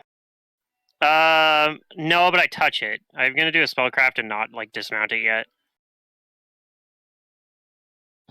Okay. And see if I can Gustav concentrates on that sensor again figure out if I can tell what while he's down here. Okay. what the staff is without even having to remove it. Hopefully. Yeah, it's a pretty good roll. You know that this is a +2 quarterstaff. Okay, it's reasonably valuable at least. I don't know if we're gonna take it though. I'll just leave it there for now. Yeah, I don't need it. Gustav will mention. Come. I got some news to report. Do you know what that noise was? Indeed, I do. Unfortunately, this was something that I dealt with years ago. This was indeed something that I dealt with back when I was handling the Carrion Hale case, the Carrion Hale horror case. The description, the name that you gave it, it was a spawn of what? A Yogg-Sothoth? spawn of Yogg-Sothoth. Okay.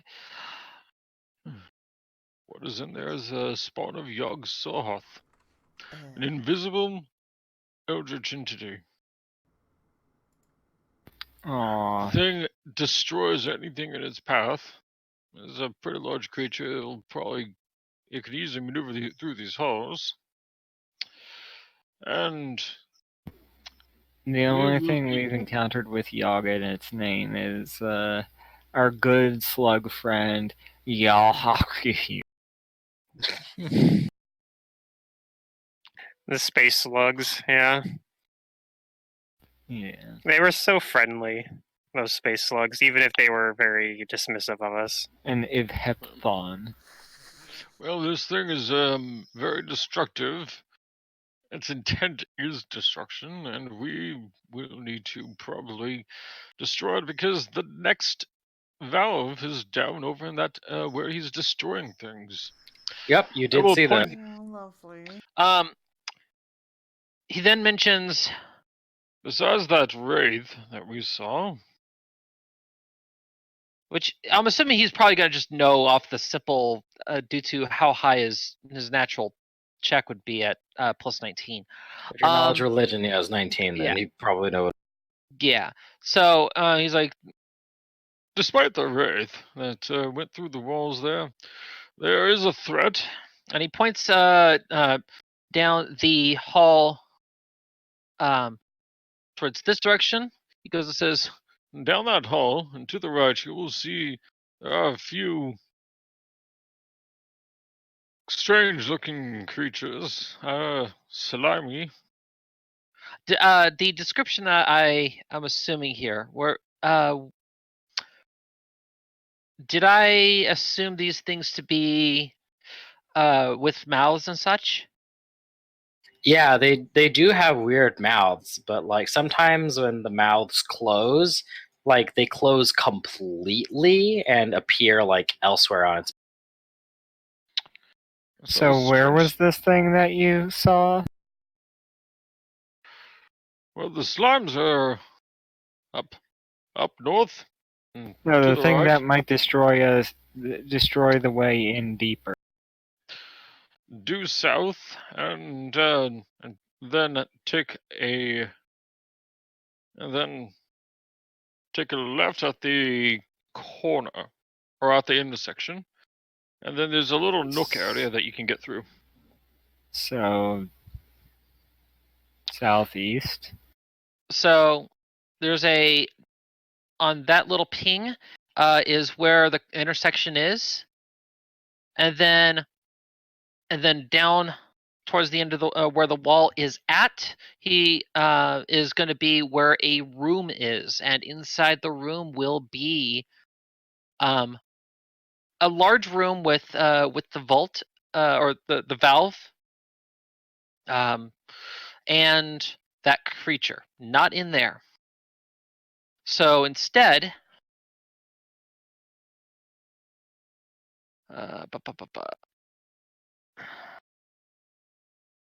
in here, The creature's in here, or the valve's Yep. in here? both. So It is destroying the room with the valve. we should probably go destroy it before it destroys our way in deeper. There's another thing to also point out as well. Down at the end of this hall are some of the actual Mysterium guards. They are not well, mentally or physically. They look horrified and heavily injured. There's 6 of them in total, and there seems to be a barricade that is blocking the Do I know Try- anything about this Yogg Sothoth spawn? The spawn. Yeah. Nothing off the top of your head without seeing it. Okay. Was not written in any of Lulz's silly books.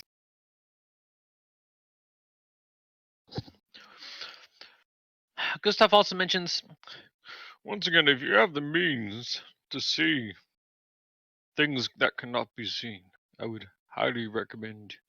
You Oh, I use this. can do that. I'm I know you already can. doing that. Good. You're gonna need it.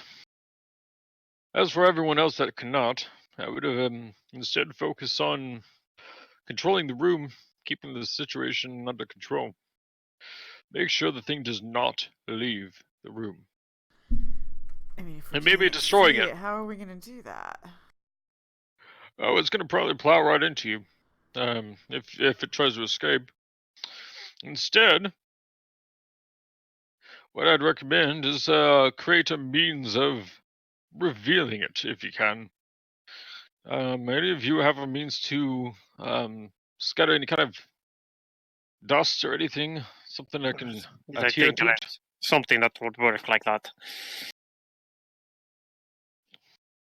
Like a glitter dust of sorts, right? Yes, something like that. I would highly recommend using it. It would be very essential for this kind of fight. This thing is naturally invisible. It is heavily destructive, and it will actually. This thing just leveled portions of a town that I was in, and it was burrowing underground. This thing is incredibly dangerous. We nearly lost a few people. As such, be cautious. That's all I ask. We may be Okay, powerful why don't enough we to go take it on, talk though. to the guards? Maybe the head dude that we're looking for is with them. I think we're going to probably attract attention from our unwanted friend first. If you do wish to go and do that, that's your prerogative, of course, but I advise against it just because it will be in view of the room where that creature is at.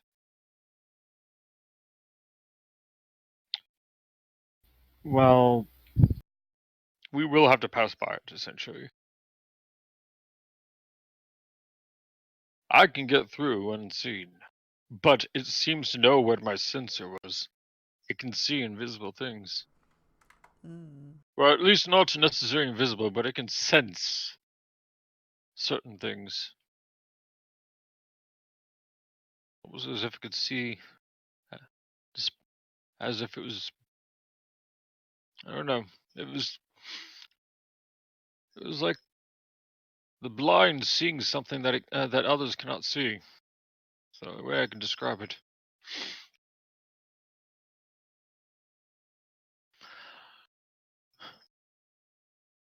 Should we take care of the threat first? Additionally, what are we doing first? What do you suggest we do first? my suggestion is to either take care of the threat that the large spawn of Yogg-Sothoth, or we take care of those slimes up on the northeast quadrant. And Why don't we deal with the spawn first? might be good.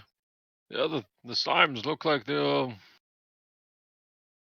Might take some time for them to get down. If they do happen to see us, though, that will be another threat to add. So pick your targets. You guys know the battles better than I do. I'll keep myself hidden as needed and keep an eye out.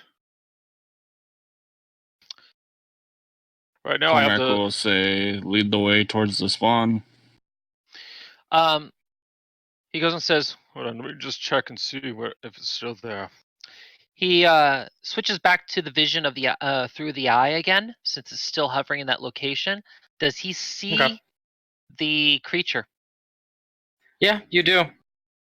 It's there, and it's Okay. taking its time.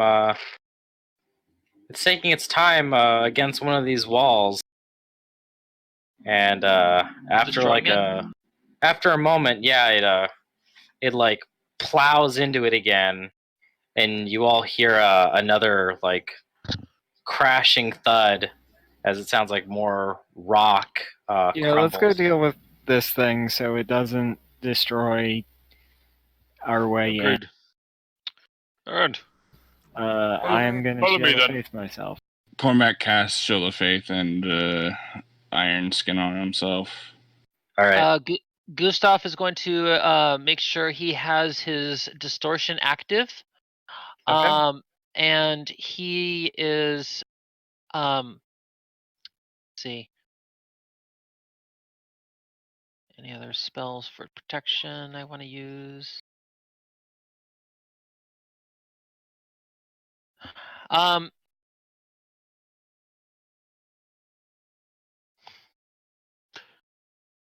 Do I remember any of the abilities that this thing has?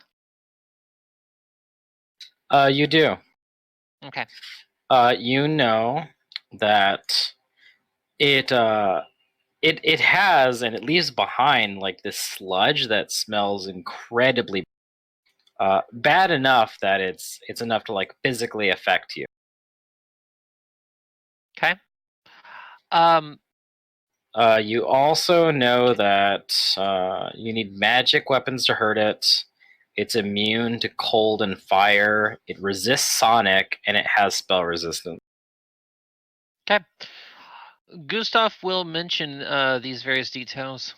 Things, just so you know, this thing, fire, cold, they don't work. It doesn't work on this thing at all.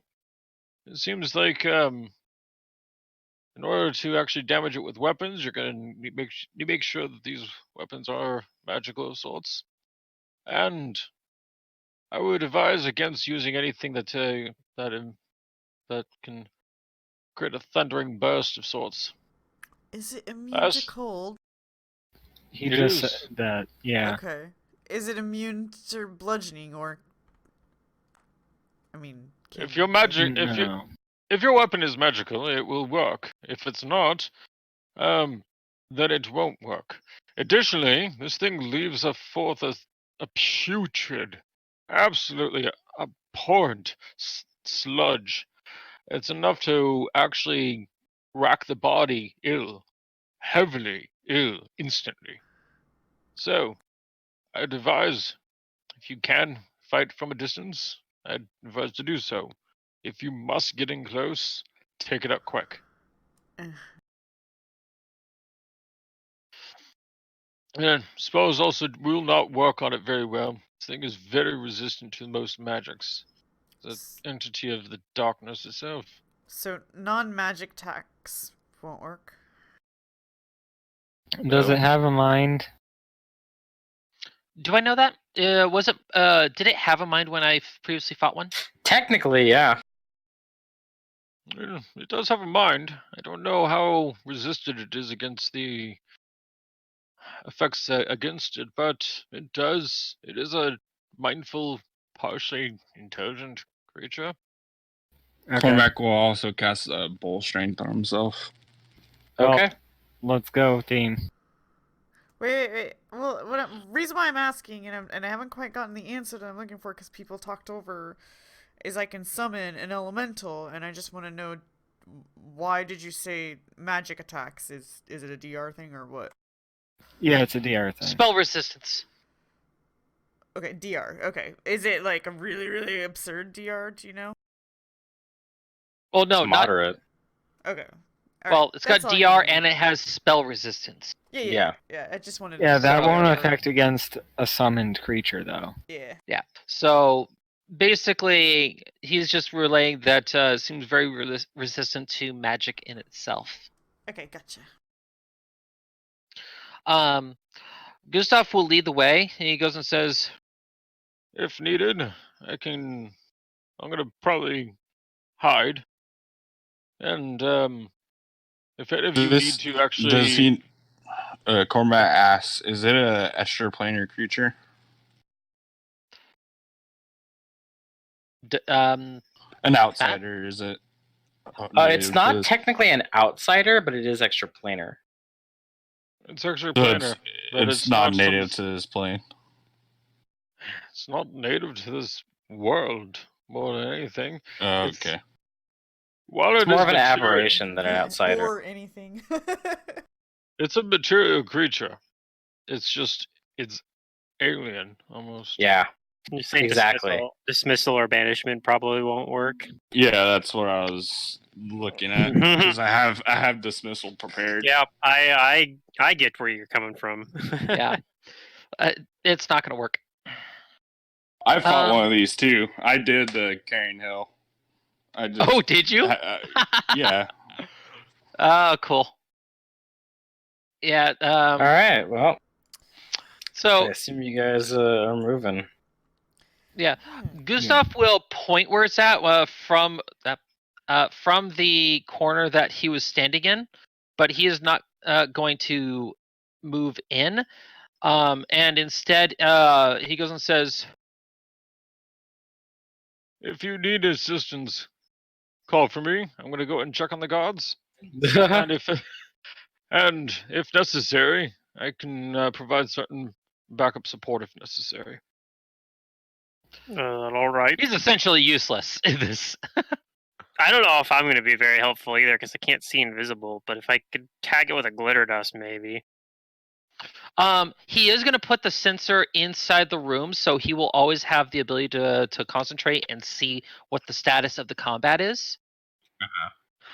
So he's going to have it probably right on this location, against the wall where Captain Dr. Sister Maria is like right located. Yeah, at that little spot. So he's going to Okay. have that located there, so that way he can just focus and see. And as you How guys fight approach goes. this spot right here, you are starting to smell something that smells pretty bad. It's not strong enough to like make you save yet, but you know that like there's something over here. that Okay, is and I know this emitting the is an smell. aberration, so I am going to enhance my book for aberration base. Okie dokie. And then I'm step in. All right, you step in. Right here. Take a single step. And you see this thing because you have see invisibility on you, right? Mm-hmm. Yep, it's right over here. And as you enter, it becomes distracted from its own destructive work, and several of its heads start looking at it, and its weird, like many-legged, hoofed, like tentacly body starts to writhe and pulse, and it lets out this weird reverberating howling scream as it sees prey. So go ahead and give me initiative. Oh, I should have started summoning before you stepped in. You probably could have been doing that, yeah. Is that okay that I'm doing that, GM, or? Oh. I'll say that you. Well, I'll say that you might maybe start when he walks into the. Yeah. I mean, if you do that, then it just means she needs only a standard action for next yeah. round to finish the summoning.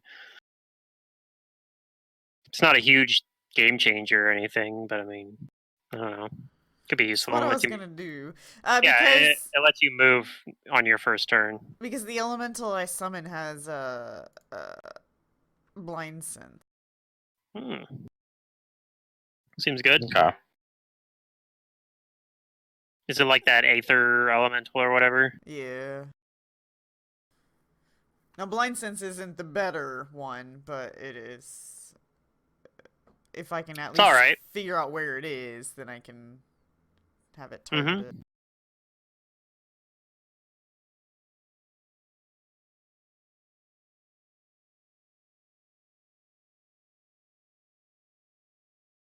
Okay, and even though Gus is somewhere else, just go ahead and roll me initiative. Should have rolled. I think it pulled I up see with a it. 7. Yeah, you just didn't have your token clicked, probably, or I'll add you on to accident. the. And yeah, Oh, do now I have to that you're click on it on in the order for it thing, to apply? Okay. yeah, but you can. Yeah, you can edit the 0 that's next to your name on the tracker. Oh, okay. Then I gotta do Jane. Where are you, Jane?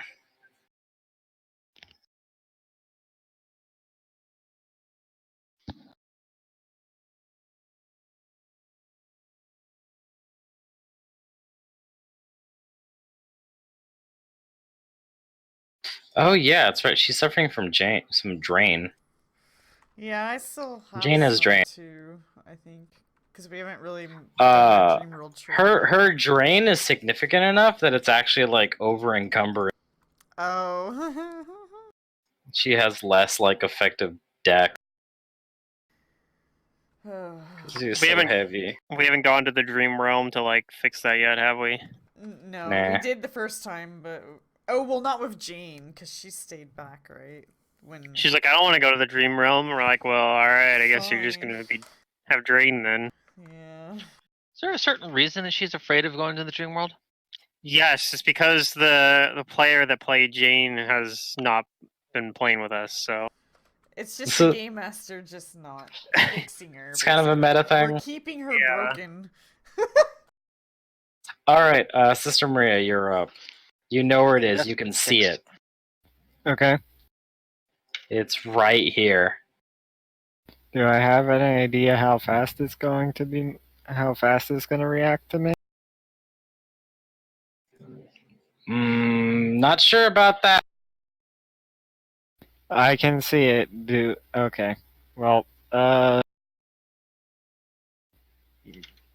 YOLO? YOLO. yeah, it's my grandfather used to say, "You only YOLO once."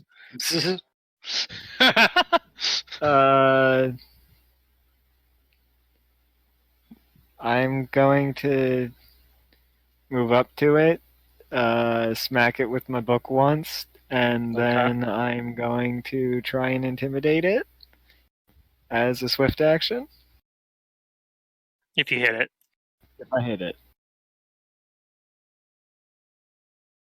Okay. So can you move me up to it? I cannot see where Sure. it is. I'll move you up. However, you find out that it does have quick combat reflexes, and it's going to make an attack of opportunity as you Okay. move from here to here, because you're Oh, no. provoked with its threat. I guess it also has reach. Oh yeah. Okay. Oh yeah, 10 feet of reach, baby. This is how Sister exits the game. I kind of hope not, but whatever. Whatever.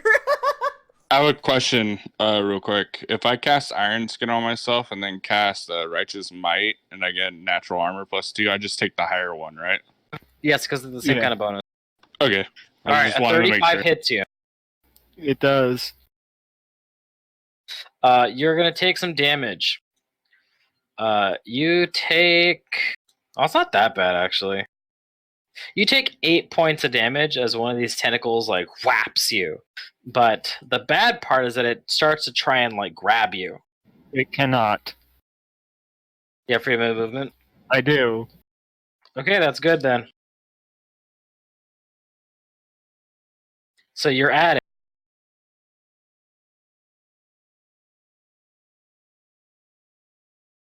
Okay, a 35 will hit, and that'll do damage. Do I know what language it speaks?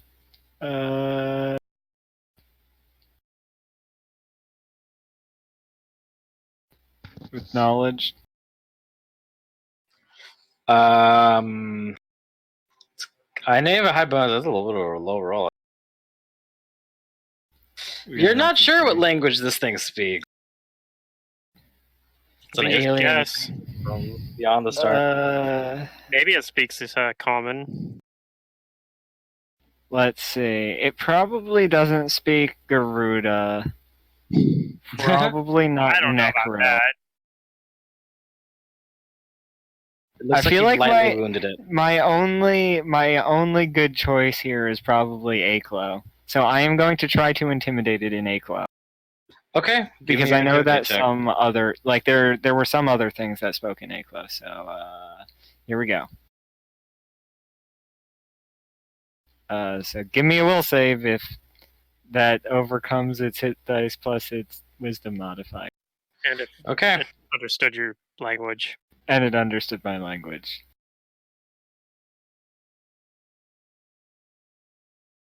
Otherwise, it might just not care. Okay. That's its will save. Well, it's still shaken as normal. Yeah, it looks like you do shaking it. And as an immediate action, I'm going to hit it. Okay. Or as a one of those was a free action, one of them is a swift action. I forget which is which, but they work together. So total of. Does a 32 hit? Yes, and it takes the damage. Okay. So we've done over 50 damage this round. Yep. Good round. It's looking medium wounded now. Kudu.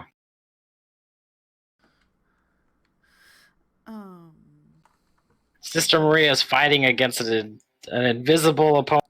Yeah, so my summon should show up in that corner there. And you're summoning an ether elemental. Yeah. Okay. Here's your ether elemental. And then you'd still have a move action that you could work with. Yeah, I'm not sure what to do. Here's that, your. Here's your. and You now have control over it. here I'm gonna. Okay, well I can't see. Oh, so did I'm I gonna need move to my make a token over fortitude this save way. or something because it's stank? I'm gonna have it. Beginning of your turn. Over. And you're out of range of it. I see. So at the beginning of my next turn. Yeah. Yes. So I'm not actually standing here. I just have my token here so that I can see, and so the viewers can see. Okay. Also. But Are you at Drench? Yeah, I'm where Drench is. Okay.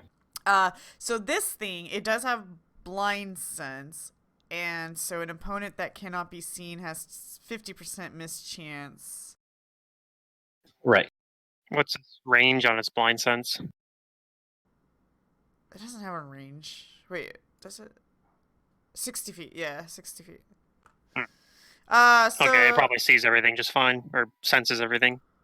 It doesn't have precise shot, so let me put my minus there. And then there might be cover, but I'm gonna shoot into the corner that's like top right of Sister.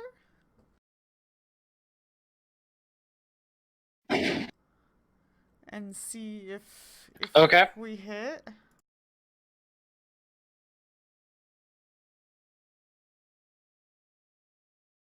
So this is a 24.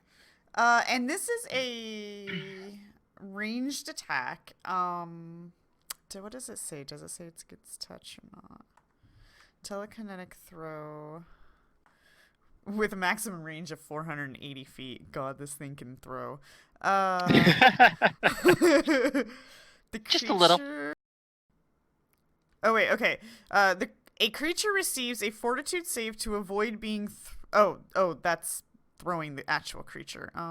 This should just go against AC. It doesn't say otherwise. Okay. So unfortunately, a 24 misses. Okay. Darn. That's okay. All right. Well, we know what its AC's not. And Kudu's going to. It's just a move action still. Yeah, I don't really have a whole lot I can do with a move action. Move to where your token is. I don't know if that's something you want to. I don't know. That's a good question. That's a really good question. I'm gonna move over to Gus. Okay. I thought Gus was going to go talk to the guards. Oh, is that what he's doing? Well, I just saw his health bar. Never mind. I'm just staying where I am. Whatever. All right. It's a finger. I will move into place, and I don't see anything. Actually, do I want to move over in this corner? That's probably fine. Whatever. I see nothing. Right over. Okay.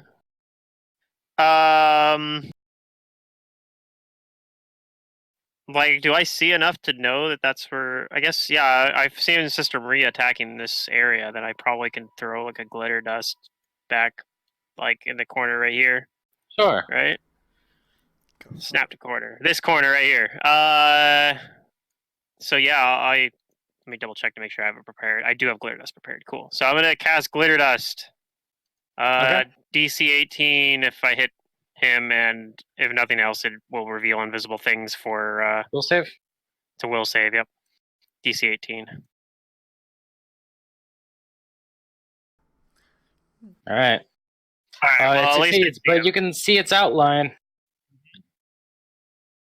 well, that's good. And then I'll swift action enhance Red Destiny with I'll make it. I'll just make it a plus a +4 keen weapon. Okay. On its turn, it's going to thrash around and stomp its feet. And it's going to attack Sister Maria with everything. Uh-oh.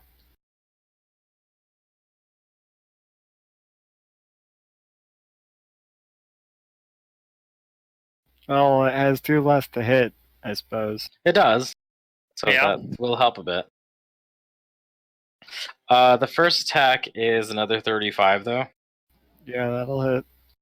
Okay. It's going to bite you. And it's going to deal 15 points of damage. Okay. It's going to tentacle you and miss at 18, I think. Yeah. 18. Yeah, miss. Another tentacle at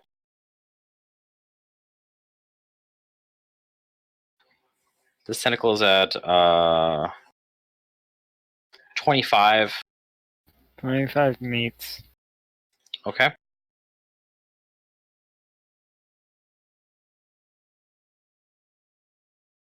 This tentacle hits you for 12 points of damage, and it can't grab you. The third tentacle is going to miss, and then the fourth tentacle is going to hit. It's 27. Okay. This thing has way too many attacks. A lot of attacks. I'd stagger it, but it's immune to cold. So I can't. You take 11 points of damage from that last tentacle. It's a shame my Winter Witch is not here at this level, because then I could bypass the cold. And as it attacks and stomps around, the loose debris around this room is it's starting to fall and shake free from the. Sister Maria is not looking too healthy right now. It's, No. looking rough. Hopefully, it's not immune to electricity, because that's what I'm going to be doing to it. All right. Yeah, it's even then, it's still not going to be great. Because I got to gap close here.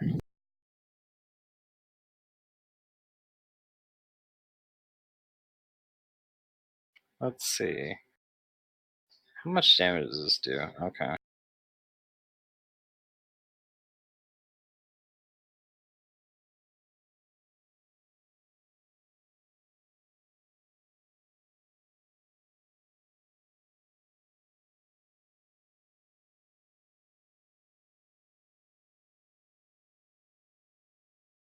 Okay, sorry about that.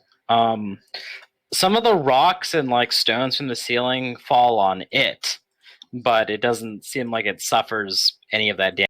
It just like it hits it, but it's not enough to do damage to it. All right, that's its turn. Cormac. Cormac will move up, and when he moves up, he'll cast a spell. He's going to cast Righteous Might on himself. Oh, where are you going? I'm trying. All right, there we go. It was like hugging that freaking middle. Yeah. And get it past it. He casts Righteous Might on himself, and he yells at Sister to get away from it, as he gets bigger. Yeah, make sure you don't die. Does that make you large size then? It makes me large, and Okay, I there you have go. DR. Good, I think. Do you have? You're big now. Yeah, but Yeah, move DR over. good. Or 5 or feet. evil. DR Yeah, 5 evil. I think actually, he is probably what it can is. move closer than that, right? That's only like if he wants, he could move up to like these 2 squares if he wanted, right? Well, he might want to leave space for Sister Rhea to move. I don't. Well, Sister can move around me almost. The thing is, this thing has reach, so He'll move to there. damn it. Okay, well, I mean, that means I won't be able to do anything. I mean, all right. Then he'll. Oh he'll yeah, leave it around this room, aside from like this bad smell and like all this like rubble and stuff, there's a bunch of like bent, broken, and gnawed cages that litter the room, as if it were some kind of like little menagerie, but like everything's destroyed. So he casts Righteous Might on himself, and as a swift action, he channels into his sword force. Channels force into his sword. Gus, do you do anything on your turn? He will. He's actually going to use a ability called Future Gaze.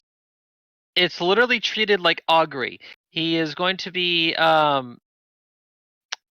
he is going to go ahead and determine, is it wise to speak with the 6 guards while this engagement is happening. Okay. It is a 80% chance at his level. It's called Future Gaze? Yes, and it functions like augury, so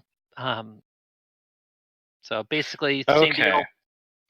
And it just tells me if the particular action will bring good or bad results for me in the immediate future. If I remember augury, this is a check rolled in secret. So I am going. Yep. And has an 80% chance of success. Yep. The only difference between this and augury itself is that I can use this as a standard action. It's awesome. You get the information really fast. It's so freaking awesome. Okay, so you use Future Sight, and you calm yourself for that, like those 6 seconds, and you thrust your mind like into the near, and you don't get like a vision of the guards because it's not that powerful of a divining tool, but you do get this like you hear this like chiming, and the bell gets like deeper, and it almost begins to wail as if it's telling you whoa.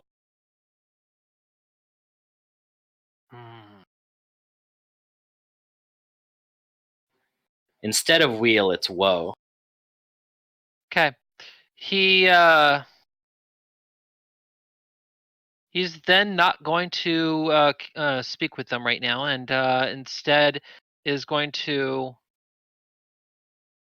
move over towards Jane.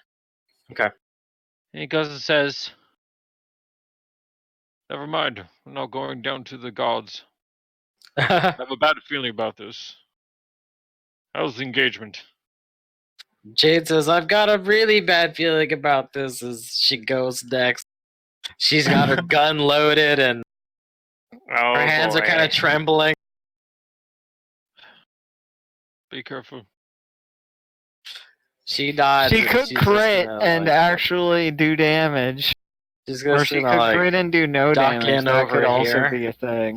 And she takes wait, she can't see anything, and she looks back at Gus like, I don't see. Oh no, wait, it's glitter dusted, right? She can. It's glitter dusted. Yeah, it's got cover though, because there's a gigantic. She looks back and she says, I see sparkles. I'm gonna shoot the sparkles.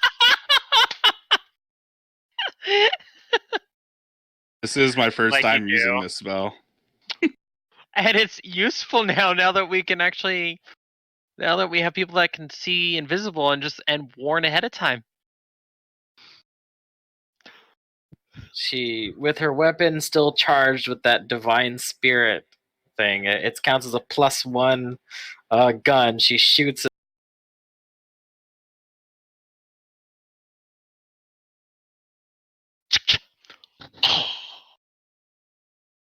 All right. She hits it. And it does a tiny amount of damage. It did something. Yep.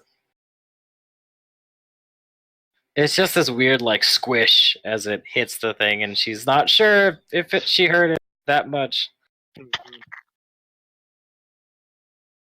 All right, Sister Maria, give me a fortitude save as this thing's awful supernatural stench is can be felt. Oh no! All right, Sister Maria, you're sickened for a whole minute. Sickened. Okay. It could Oh, be worse. dang. It's just a debuff. Yeah. I'll be fine, right? I'm more concerned about your low health, honestly. Yeah, I'm kind of concerned about that too, but like, I'm gonna eat an attack of opportunity from it no matter what. If you try to move, yeah. Draw. Yeah.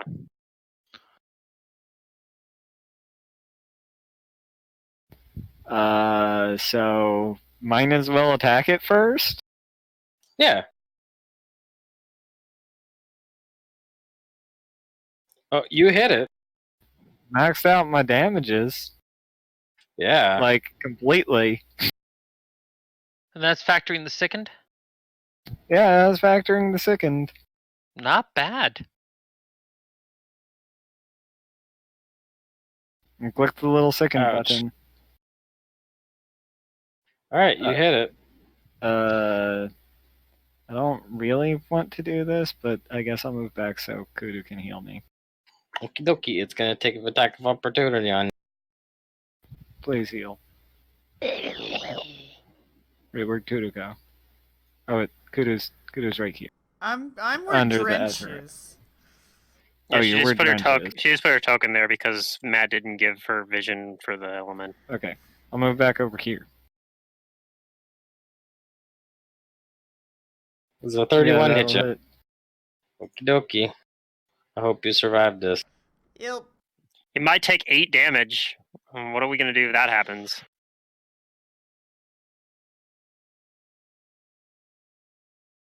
Oh, I'm at 1 hit point. All planned. All right, Kudu, it's your turn. You see a very badly injured Sister Maria. Yes, I do. Wait, where did my elemental go? There it is.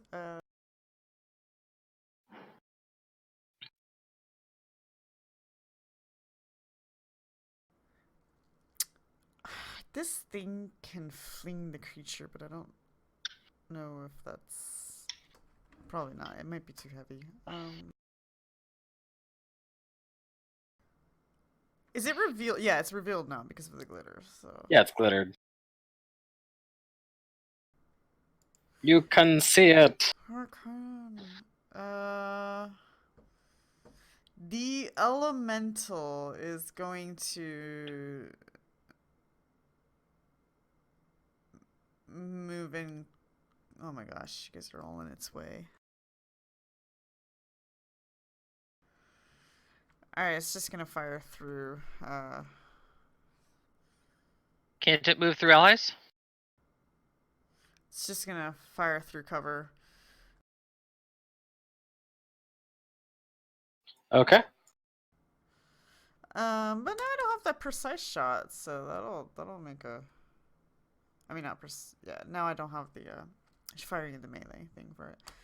Okay, that's a miss. Okay, and then Kudu's going to meta heal Sister, and that just wait. We haven't leveled up yet.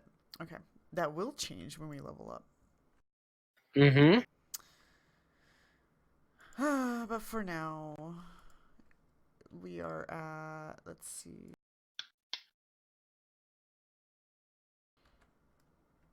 I'm gonna do 66 for Sister. Alright, Kudu heals Sister. Okay. Do I take the burn? Or do you take the Finger. burn? Yeah, I'll have you take the burn, because, How much is that? It's like 10. 11 now, right? Or no, you guys are 10. Yeah, we're still 10, yeah. It's 10. 10 non-lethal.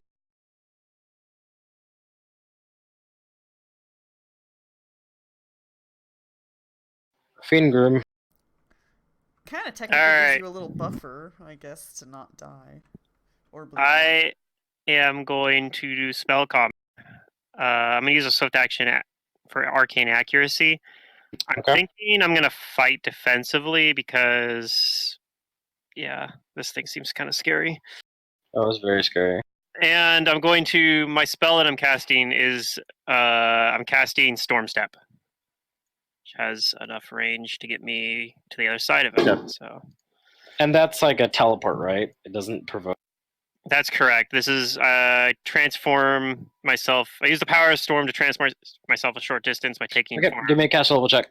So, and this is I have spell pen, so plus 12. That might have to Oh. that's fine. It still moves me. Yeah, unfortunately, even though the lightning should affect it, it fizzles against its otherworldly form. All Oh, right. and Well, I I need just a don't. fortitude save from you too.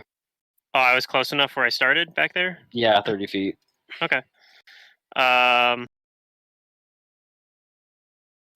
Okay, you're Nailed fine. it. All right. Nailed I'm going to do my attacks now then. Okay. So this is again fighting defensively. But since I'm using arcane accuracy, I still got pretty decent bonuses. And here goes. Nope. Yep, miss. Story of my life. 23 misses. All right, I got one more attack. All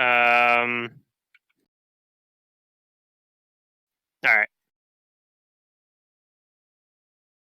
That's my turn. So All right. Oh, look what we have here.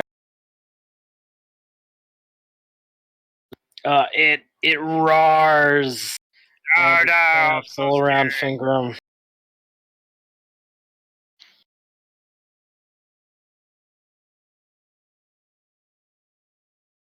I think I'm at full Okay. health. Good thing you're at full health, man. I might need it. You might need it. I think this attack misses though. Let's see. think I'm gonna That's have a bad 23. time. That That definitely misses. Okay, so the bite misses. That's his biggest attack. A 22 misses with the tentacle. Yep. A 27, does that hit? Nope. That misses because I'm Okay. fighting defensively. Does a 32 hit? Yeah, that one hits. Alright, so here's one tentacle at you.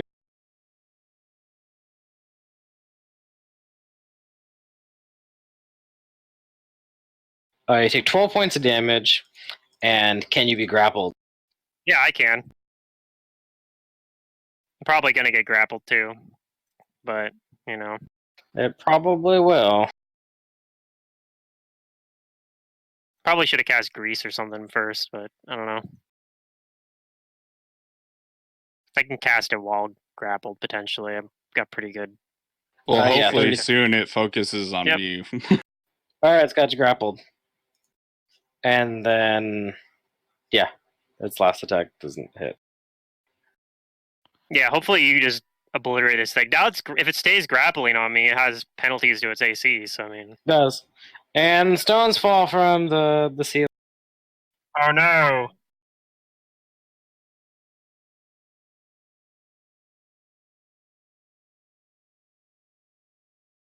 On the ether elemental.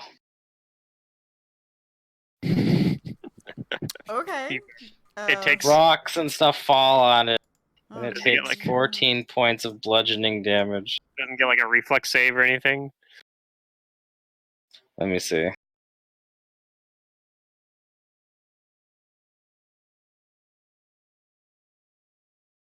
Okay, yeah. Give me a reflex save. Or take 3d6 points of damage from a falling. Or take. I choose to take the damage. I choose to make the save, so that way I don't have to take the 3d6. Okay, I think it just doesn't take any damage. I think it's all or nothing. It's not a half? Really? Nope, it just says DC this reflex save or take 3d6 points of damage. Huh. That's true. That the wording is indicating a Yeah, all it's or like nothing. flame sphere. All right, Some Cormac. things are just all or nothing. It's your turn. It's got Fingram grappled. He can't charge it without provoking, huh? And Well, it's he has grappling. reach himself now. It's grappling though, and yeah, you have reach. You can't really charge anyway. You could 5 foot step and pull around it. Well, he's gonna 5 foot step, but he's gonna do his most damage, which is gonna be one attack. Oh yeah, He's gonna destructive smite thing. He's gonna use a weapon mastery and give himself power attack, and he's Okay. gonna destructive smite this thing. Go for it. So, yep. You already channeled force last turn. Yep.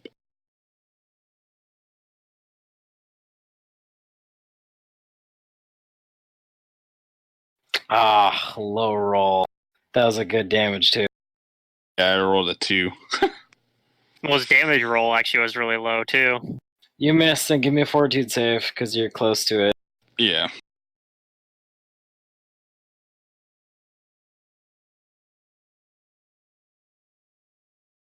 All right, you're good on the stench. Gus. All right. Very good. All right.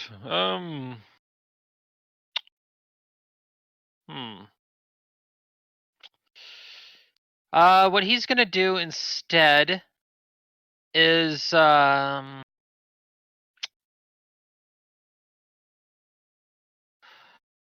can he reach Jane and touch her?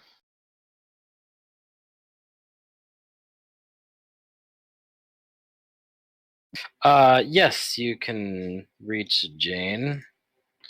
You're like right here. We're right above Sister Maria, right? Yeah. So he will then move to this location. He'll inform Jane. Provide medical aid if you need to. You will not be seen. She And- she salutes you with that hand like up here, like right away. And She's much eager to do applies that in. than she. She is affected by greater invisibility. Yay! Didn't you already identify that this thing can see invisible things? He can sense certain things, so it's. I think that he has not necessarily see invisibility. I think he has more like a blind sense type of deal. So That negates or a tremor sense. Oh, It's- blind- No, blind sense doesn't, but blind sight does. Right. If he has blind sense, then it will work at But least you in the also sense, said like even if he tremor. knows. I'm assuming tremor.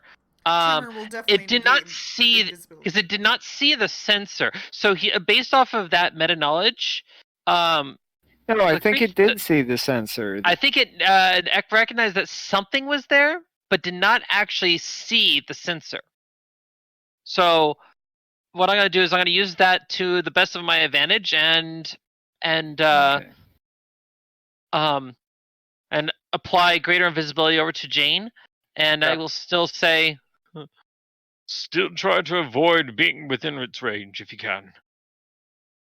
She'll do that, and then she'll move unseen behind Sister Maria and lay hands on. okay. She heals you for 6. Oh shit! 3, 2, 1. Okay. It's better than a swift kick in the butt. Sister.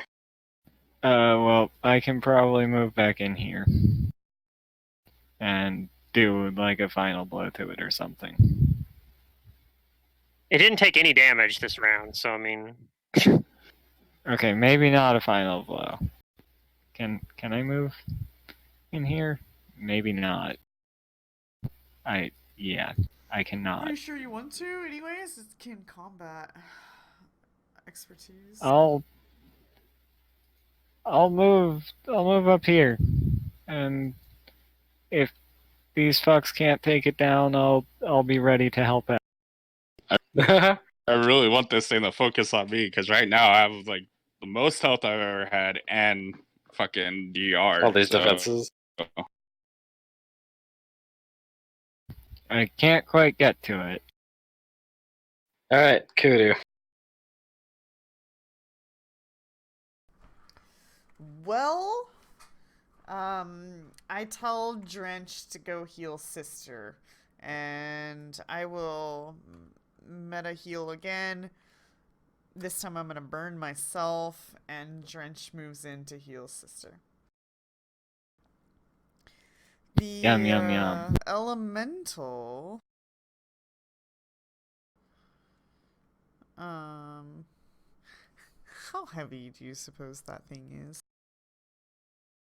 It's a large creature, so it's probably a few Pretty hundred heavy. pounds at least, maybe 1,000 pounds even. Enlarging my size increases my weight by like 8, 50 pounds per hit by die. like times This 8. thing can So throw up to 200 pounds. Yeah, it's probably more than that. Yeah, probably. Okay. There's definitely 200 pounds of like rubble though in this Now room. I can do telekinetic maneuver. Combat maneuver check, which means I guess I can telekinetically grapple it? It's only one size category larger, right? Yeah. Why don't we try that? I'm gonna try. The elemental's gonna try to telekinetically grapple it. Grapple it. All right, go and give me that CMB. So this is.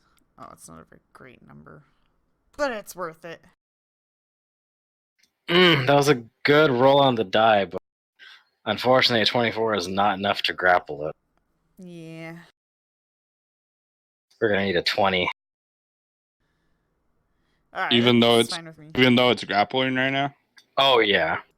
Yeah, it's it's big, so it's gonna have a good CMD. Yeah, no, I figured. I was just But I wanting to make could sure. roll a 20. Yeah, there's always a 5% chance of success. All right. Well, that's my turn. Okay. Fingrim, you're up. Yeah, I've been thinking about like what I want to do here, and I think I'm going to be doing a spell combat and attempting to cast through grappled because my concentration bonuses are really high. So as long as I'm casting like a level 1 spell, I have a decent shot of making it. So I'm just not sure which one I want to cast here. I could do.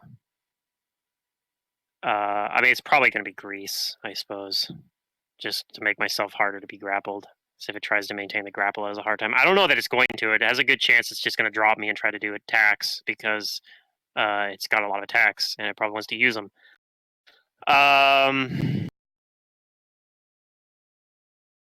So yeah, I think I'm going to use a swift action for arcane accuracy again at the very least. Oops, this is the wrong sheet. I'm like, why do I have so many arcane pool points? Because I had the level 11 version open still. All right, so in play, arcane pool, arcane accuracy, and then I can just use all that bonus to effectively give myself a bonus to concentration. Actually, so I'll probably do that actually, because I can do up to my int modifier as a penalty to attacks for a bonus to concentration. And I'm gonna attempt to cast Grease first off, just to see where I'm at. So let's see here. Concentration is gonna be 16 plus 2 for improved spell combat, plus 2 from natural spell combat. And then an additional plus 6. So that's going to be a total plus 26 to my concentration check to cast a level 1 spell, which is going to be a DC 11 plus its CMB bonus, I think. All right, here goes. 11 plus its CMB. I think that's what it is for casting while grappled. Yeah, 10 plus grappler CMB plus the level of spell. So 11 plus Okay. a CMB bonus. Like just what its bonus number is, not like a roll or anything. Right. So I that's think you succeed, but like barely. yeah. I figured there was a little bit less than a 50% chance of it succeeding, but I rolled pretty decently. So, all right, I got grease on me. It makes my CMD versus grapples plus 10. So if it does try to Yeah. maintain the grapple, I have a hard time doing it. Hopefully. And then I'm going to do my attacks after that. They're not very likely to hit, especially because I gave up all my attack bonuses to boost my concentration checks. But you know, I might roll an at 20 or something.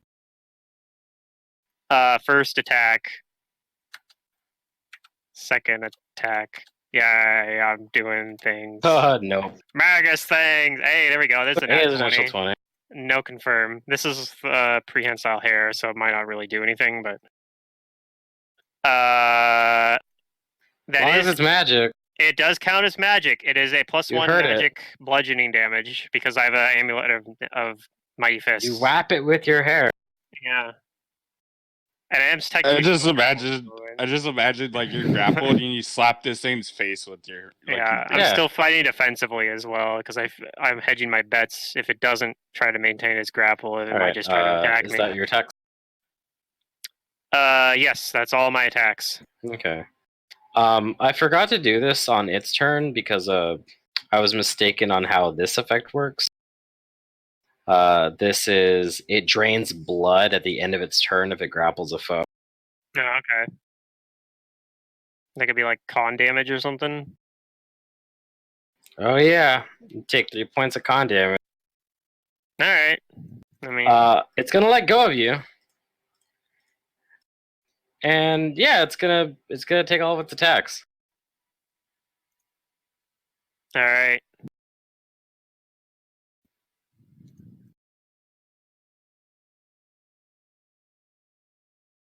I'm just like adjusting shit on my sheet. All right. Okay, first attack.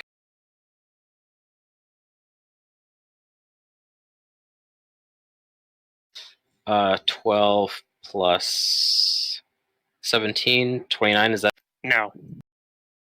okay? Then 28 is also going to miss. Yep. The third attack misses. Everything else misses. They're Ah, all lower than that. that's why I fought defensively.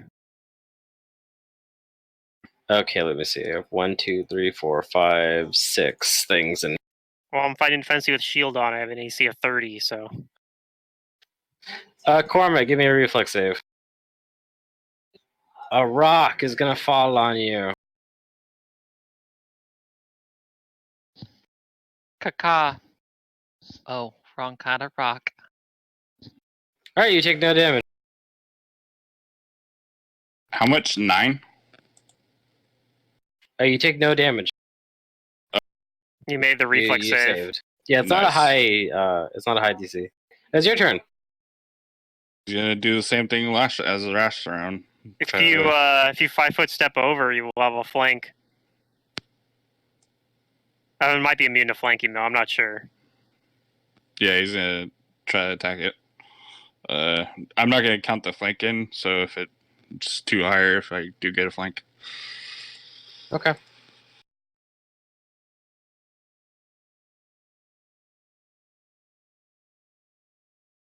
I don't know. This thing might be like have too many heads or something. Oh my That god. attack misses.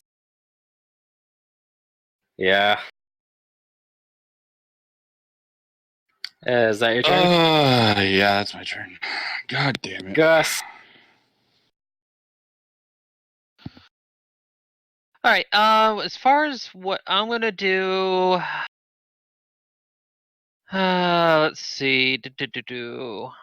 Checking to see if he's got something that might be useful here. That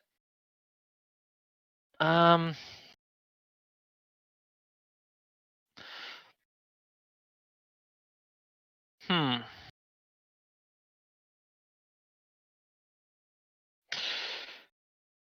Okay, so what he's gonna go ahead and do next,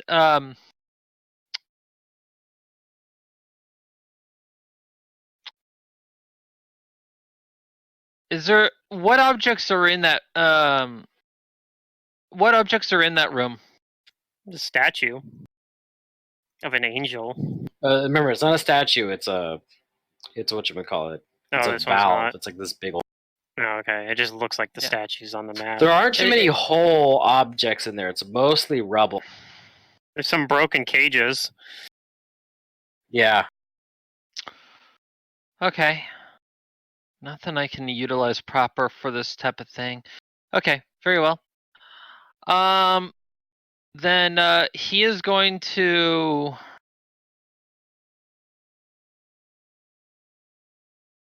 Yeah, there's not really anything he can do combat-wise.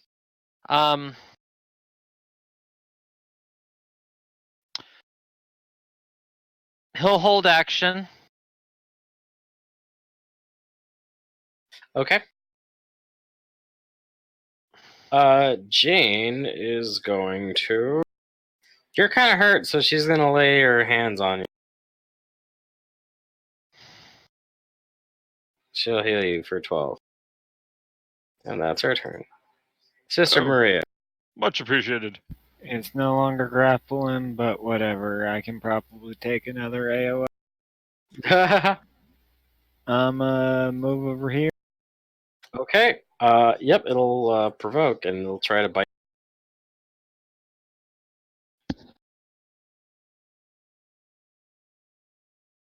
That'll hit.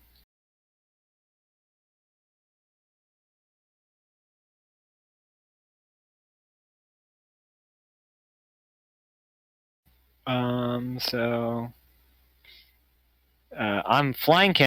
Can I flank? Should I Seems put in like my it. flank stuff? Seems like it. Okay. I'm Oh, yeah, going this to thing put isn't in my shaking anymore. flank. It's shaken wore off. Well, you know what that means. Yep, that means I can shake in it again. 30. 30 hits. So here's the intimidate. Does that shake in it? And if you're only doing one attack, Furious Focus is pretty good. I can't furious focus. Oh, are No, you no, I'm talking about Grim? Talk about what Grim just said in chat. And so I'm gonna try and hit it again. I think I hit it again. Yes, that still intimidates it, even with the bonus from being intimidated.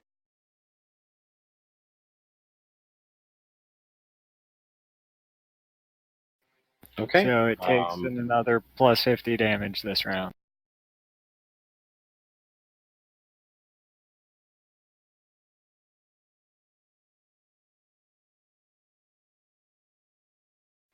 Okay. It's still up, but it's staggering. And give me a will save for potentially being frightened. Oh, you didn't beat it by 10 this time. I didn't beat it by 10? Okay. Well, I believe in you, Finger. You can down it. We'll see. Kudu. I'm fishing for Jeez, that this 20 thing's- again. It's gonna try to grapple it. Oh. Must either have a lot of hit dice or a lot of wisdom. What is Kudu gonna do? He's vile strike without the feet. Basically, yeah. He's working pretty well without it. A telekinetic blast at it. Okay. So Telekinetic get blast. My precise. The absolute worst thing. Give me a caster level check too if you hit it. Or If you're in a This game is with the DR fumbles. one, not the SR one. Is 2-weapon fighting. Don't ever do 2-weapon fighting if your GM is using a fumble rule. Yeah, because you up the chance of fumbling. Fuck Not that. boosted, so Yeah. turn that off. Okay, so right now, telekinetic blast plus 12 to hit. That's not with any Oh, and Kudu moves in, I guess. Yeah, I move in. And that's not with any cover from the gigantic. Okay. That misses. Okay. I'm Right, because it's just trying. 14. Yeah. I Okay. rolled a 2. Finger him. All right. Well, I don't have to. I don't have to use my arcane accuracy bonus for concentration checks this time, so I get that going. I am going to use arcane accuracy still, though. I think, or do I want to use arcane accuracy? I got a different idea. Maybe instead I will cast.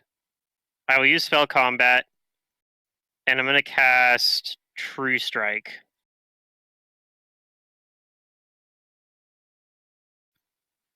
Oh no, I don't have that spell prepared, do I? Wait, I'm on the wrong fucking sheet again. God damn it. Alright. Okay, I am going to cast True Strike, because I do have Forceful Strike prepared, and I'm going to use that. And then I'm going to go with my spell combat. My first attack here is going to have plus 20. And hope I don't roll a nat 1, because these things happen. Alright, well I didn't roll a nat 1, but I mean, hopefully that hits. Oh, I didn't put the flank bonus in as well, so it'd be a 35 if with flanking.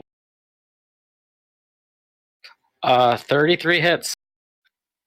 Alright. I'm going to, as a swift action, cast, or an immediate action, I guess. I guess it says as a swift action, but when I cast the spell, I can do it as soon as I strike somebody, basically, as a swift action. So I'm going to cast Forceful Did you Strike not use now. your swift action for arcane accuracy? No, I didn't. That's what I'm saying. I cast True Strike instead. I see. So Forceful Strike is going to. It gets a. I have to roll versus SR, I think. Yeah, I do. I have to roll versus Okay, SR. give so. me the catch level check. Good luck. Alright, you And succeed. then it gets a Fortitude save, DC 20 for partial on this, but it's going to do some extra damage regardless. It does 1d4 per castle, max and 10d4, so I'm doing 10d4. Yep, it succeeded. Okay, so it's going to take half this. Good thing it didn't critical its bite at all. That would have hurt a lot. Yeah, so it takes half of that damage, and it's also going to take my normal weapon damage. Okay. And my normal weapon damage is... it's decent. So I did a total of about 22 damage there, and I still have 2 attacks, but they're not very likely to hit, though. Alright. But, you know, I might roll another nat 20 again. It could happen. I think those both miss. They miss. Well, I was hoping But, the one attack would do it, but... Oh, it did. well, it does. Yeah, it goes... It's not Oh. dead, but it goes down. Oh, okay, cool. Well, My plan I was worked. useless. Well, hold on. On its Something turn, else yeah, it goes down, and like it's not there to cause a ruckus anymore. But Cormac, before your turn happens, you might get the chance to fight something else. Oh no, the Wraith. Ooh. It's mad that we killed its pet.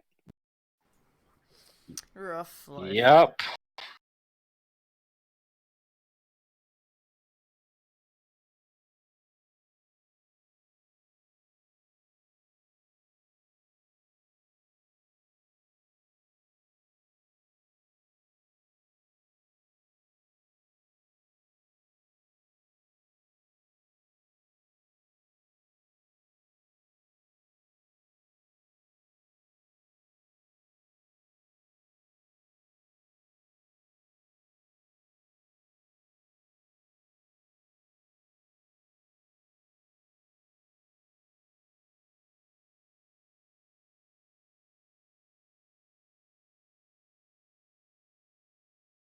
Powering off.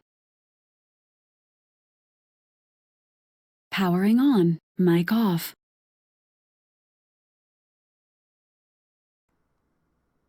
I can't hear anything, just in case you guys didn't know, and I'm not sure why.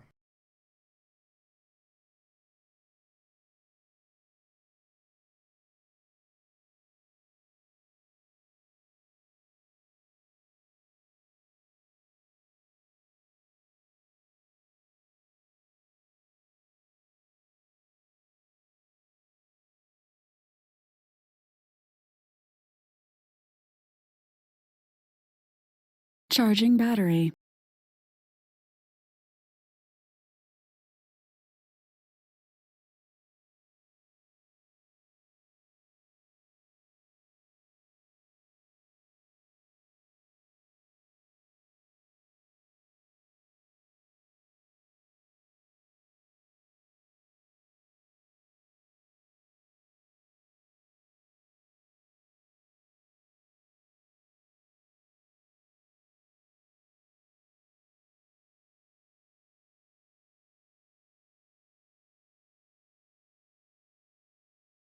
At that point, right?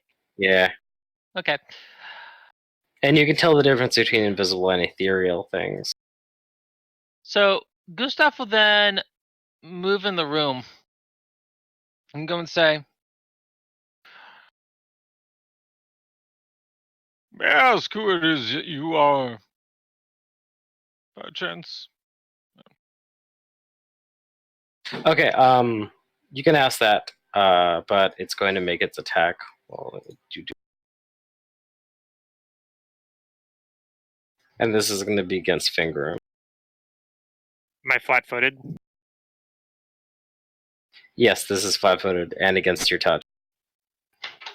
All right. Well, shield will apply versus that at least, so it'll be like 14. But yeah, that hits.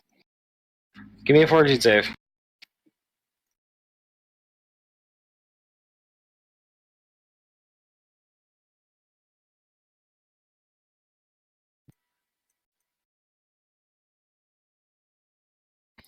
Okay, 22.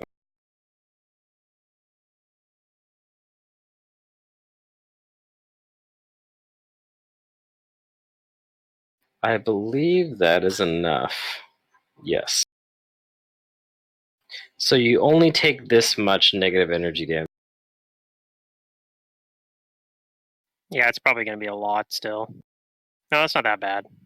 No, what's bad is the If you fail other it. part of you fail the yeah. Because you feel it like trying to sap your life out of you. Yeah, I already have con damage too, so it's like my health's lower than normal. And I guess like in a very brief reply to Gus's inquiry, it hisses back.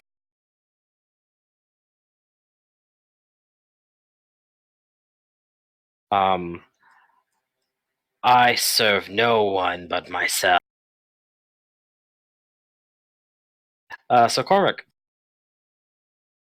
Cormac's going to attack this thing. He's going to do the same thing as last round, except he's going to activate Pugnacious. You still have your Force Strike too. Yeah, he's going to activate his Pugnacious ability and make it his weapon size one size category larger as well. So Oh shit! Now it really is like Wait. Vital Strike. did he just go up 2 tiers on the weapon by being Kinda, enlarged yeah. and enhancing the weapon Yeah, size? effectively. Or like I said, using Vital Strike. Yeah, It's like it's like Vital he's Strike using without a Vital huge Strike. weapon. If you could combine that with Vital Strike, it'd be pretty hilarious too. You definitely hit, but unfortunately you don't crit. That's still a lot of This damage. weapon needs impact. It might All right, do 43 points. How much of that is force? 5 of its force. Okay. So it takes 5 guaranteed. And it is magical. And then half of it's going to go through because it's a gold. So it's 38.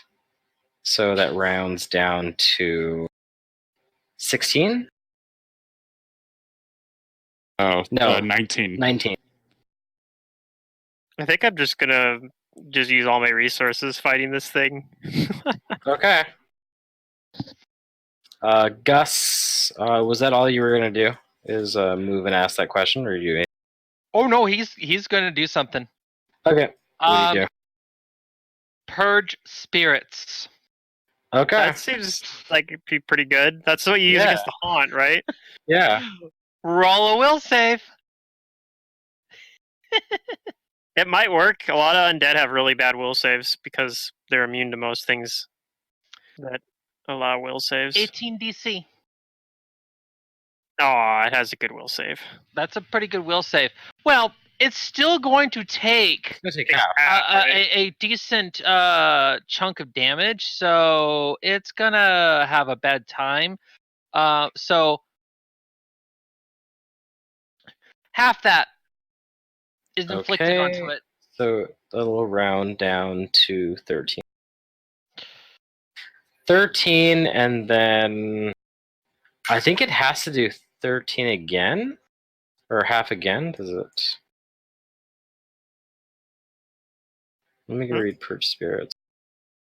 Purge Spirits rips away at the target's spiritual substance, scattering it over a wide area and hampering the target's ability to I think this perform. does full damage to it. Yeah, corporeal creatures take full damage from it. So it's 13.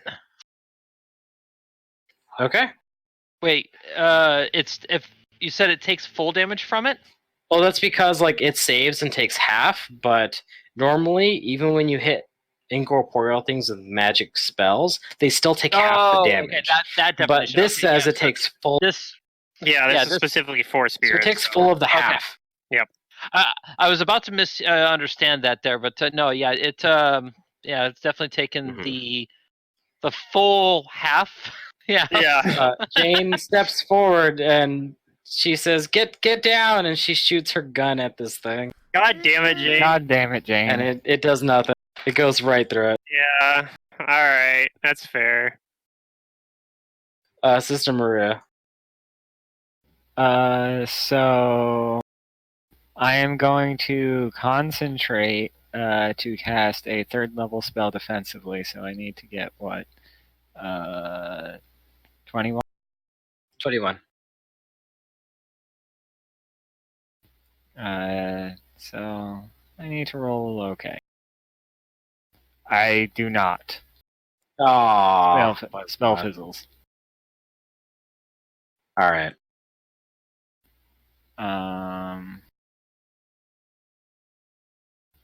Let me just make sure I don't have any traits or anything for that.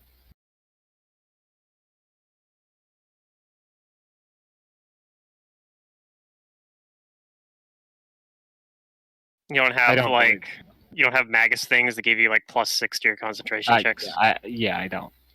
I was just double checking. And swift action to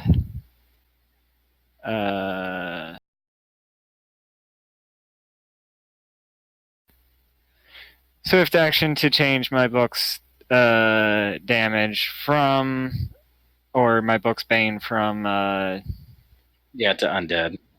Yeah, to undead. And I'm going to 5 a step forward.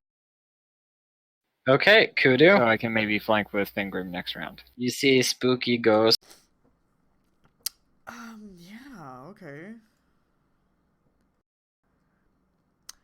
I do not have any kind of ghost touchy abilities. Nor does...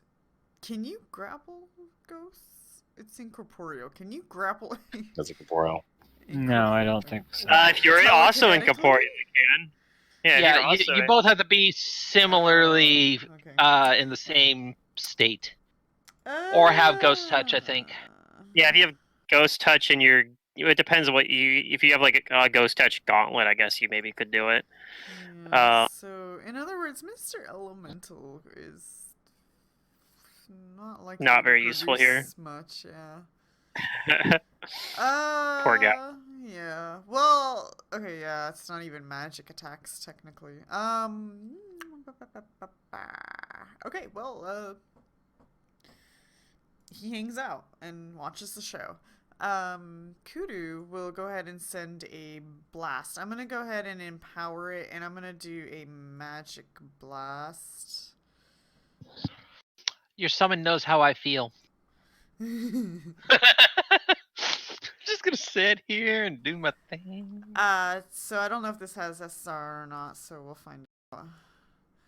But first, this is against its touch. Oof. That touches. Alright, does it have SR? I do not need you to roll a caster level check. Okay. So give me your damage. Alright, and this is cold magic damage. Of course, it's probably immune to cold, as most ghost things are, but Kudu's gotta learn. It might not. That's true, it might not, but most things are, sadly. Because the afterlife is cold, everybody. Apparently, yeah. Yeah, it is. So does the 32 damage do something to it? It does. It does hurt it. Ooh, yay, Good. okay. I'm doing things.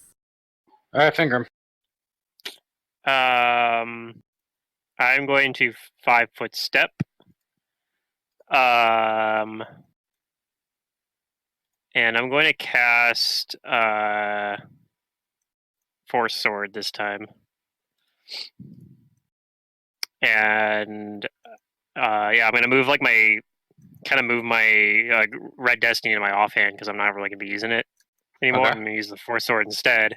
So I cast Force Sword in spell combat, and I'm gonna use a swift action to enhance the Force Sword with do I want to put the speed property or just enhance the enhancement bonus on it? I think I'm going to enhance the enhancement bonus on it. Do force weapons are they capable of creating incorporeal things? Yes. So I should give it keen then too. I'll do the same enhancements that I had on Red Destiny, but on the Force Sword this time instead. As long as And- the creature type can be crit, Right. it ignores incorporeal. If it's a incorporeal ooze, then it still can't be crit. Right. All right, and this is probably not super likely. Well, I'm flanking with Cormac actually. Yep. So that's something. But I wasn't able to use arcane accuracy this turn because I had to use my swift action to enhance the sword. So, all right. So force sword, first attack. Ooh, chance are critical.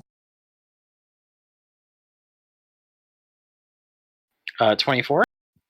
Crit confirm. Assuming the 30 hit.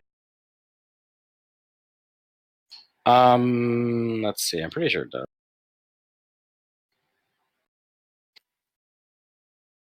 Ah, No. Okay.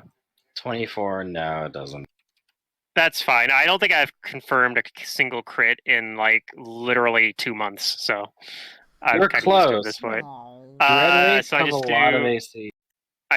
11 force damage. If it allowed for SR, I'd have to roll that, but you said it didn't seem like anybody else is rolling it versus it, so I'm assuming it doesn't have it. No. Second attack with Red Destiny is probably not going to hit. No. And then I'll also attack with my beard, even though that's even less likely to do anything. Does it hit? 25. Mm-hmm. No. Okay. All right. Well, I hit with one attack, did a little bit of damage. Yep. And I'm still fighting defensively. And All that's my that turn. 11. All right, on its turn.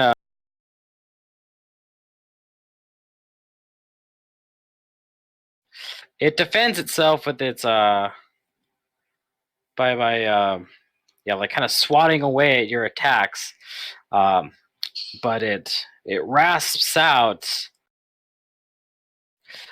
You're trapped in here with me. This won't be the last time you've seen. And it's gonna withdraw through the wall, but it will still provoke from Cormac and Fingrim as like it doesn't provoke from the first squares, but it does All right. get from these right here. Okay, so we don't get Can't- flanking bonuses for that one. And I can't use my destructive smite since it's You Attack can give me opportunity. attacks if you hit it.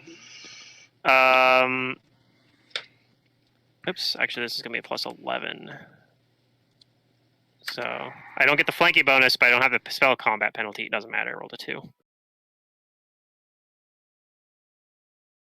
That hits.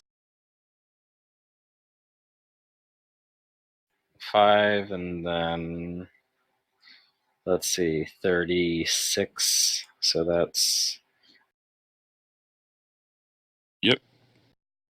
Alright, you leave it with some damage. And then it phases through the walls. Damn it! I was gonna freaking searing light its ass. No, unfortunately, it tells me in the book that this thing uses hit and run tactics, and it can be encountered anywhere. Yeah. Well, guess what? He's gonna have a hard time. Oh, no, that's good. Like, dread wraiths are bad news. Oh, they're severely bad news. I'm a coup de grace this thing. And so am I. Okay. Then we're gonna end session here because it's 9:30, Uh-huh. and I'm gonna finish giving you guys some experience for killing this thing. Aw. This Come on, advanced level. spawn of Yogg-Saron. Oh yeah, you guys are gonna level for sure. Oh, it's advanced. It was an advanced one. It had the advanced template on it, so it was a little bit Yeah, nastier than they normally. I figured. I was like, because when we fought it in Carrion King, we beat it with level 5 characters. I was like, we should wreck Well, this that's shit. because it's whatchamacallit. In Carrion Hill, it has negative level. Otherwise, yeah, it'd be 'cause way it was- too strong.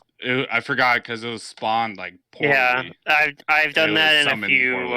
Yeah. in my homebrew game on Thursday. I've done that with a few encounters where I wanted you guys to fight something, but I'm like, it's way too high Yeah. level, and just give me negative All right, levels. you guys get 25-60 each.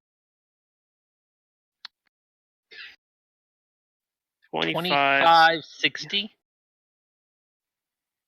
Yeah, All right. for killing the spawn.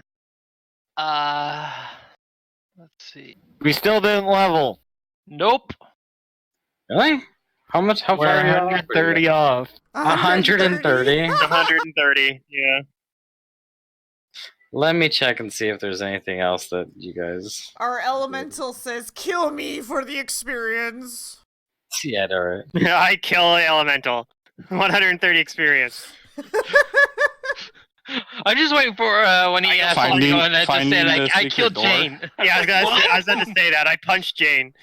It's like, We That's just an needed encounter, right? we just need to defeat you, Jane. We're not going to kill you. We're just going to knock you unconscious. We could kill her, then Kudu could Bring it back, Breath yeah. of Life. Breath of Life. Yeah, there we Sorry, go. it had to be done, Jane. Were there any traps that that you forgot to give us experience for? Maybe. No, because you guys destroyed the haunt. How about the There weren't any secret door? traps. Finding the secret door. There wasn't anything for that, but I mean, you guys did fight the Dread Wraith off, so I'm just gonna say give Part of the yourselves the experience for that? 130. Yay. Yeah, I'm not gonna give you part of the experience, but I'm gonna give you 130 for at least fighting 130, it. Exactly. Okay. Yay! Yay. Guess what? I'm stronger. Yeah, everybody's Guess stronger. what? I'm finished. Shit. I know. Sorry, Yeah. Mantis. It was good to have you though up until this point. I think I'm just gonna NPC your character until something. Yeah. It wouldn't make We'll just- sense for Sister to just stop. I can't pursuing find her. any idea to just like try and get rid of you or walk you off right now. Ooh, I can. Okay, what do you guys think I should do? Remove staggered or remove nauseated? Or remove Both are good. dazed or cursed? Ooh, I can do cursed. Remove curses. That'd be Yeah, pretty good. curses are pretty good. Except right now at level 11, I think I get access to 6 level spells, and I'll get heal. Then I could do staggered because it'd be more Heal of is an always a good in-combat thing. I guess I might as well level up Sister Maria and then send you my. Yeah, you can send me the hero lab page. Yeah. One thing you can always do is you can just conspire with Matt about what Sister Maria does. So I mean, Yeah, you also do that. you could still be sort of indirectly part of the game in that way if you'd like. Yeah. But yeah, we're done for tonight. Hope you guys had fun. Yeah, and there's I'm no probably Mummy's gonna hop Mask on tomorrow the- either, right? Yeah, no Mummy's Mess. Oh, I'm probably gonna man. hop on this Final Fantasy 14. time to hop on that new expansion. Alright. Huh? Yeah. Well- I also got Super Mario Maker too, so that's fun. Oh, you did? Fun. Nice. Yeah. I'm thinking for this level up, I'm going to take spell blending again and pick up heroism because it's just too That's good a pretty spell. good. I will without be picking the- up. Oh, go ahead. No, this is out of game stuff, so go ahead. I was gonna say I'm picking up Shadow Beast as my focus power, leadership as a feat, and other than that, Yay! there's not really anything else to say on that. Jane's gonna start gaining levels again. Now, is she gonna be still at the current level and just slowly gaining shit, or is she gonna get a boost If because you're of? doing leadership, it has a whole formula. Well, yeah, no worries. I know. I know what it is. Basically, Because the way we've it's gonna discussed work this. is you're gonna pick it up, and at the time you pick it up, she's gonna start gaining experience. Okay. But because she's yeah. so behind you guys, she's gonna gain levels faster than you are. So she won't be ever at your level, but she'll quickly get to like 2 levels below you. So now Gus is gonna actually be a partial combatant in the fact that he's gonna just summon things to do his dirty work for him. And you can have Jane shoot things if you want. Yeah, that always works. The best thing about this Shadow Beast ability is that it works like Shadow Conjuration, but it's a 50% effectiveness, not a 20% effectiveness on disbelievers. Yeah, that's pretty good. Yeah, But it not only only that, summons creatures, right? it is only for summon monsters abilities, and I can only do up to level 5, like summon monster 5. But Yeah, I can really good. boost the number as if based off of my level. Is So, it standard action to cast like Shadow Conjuration is?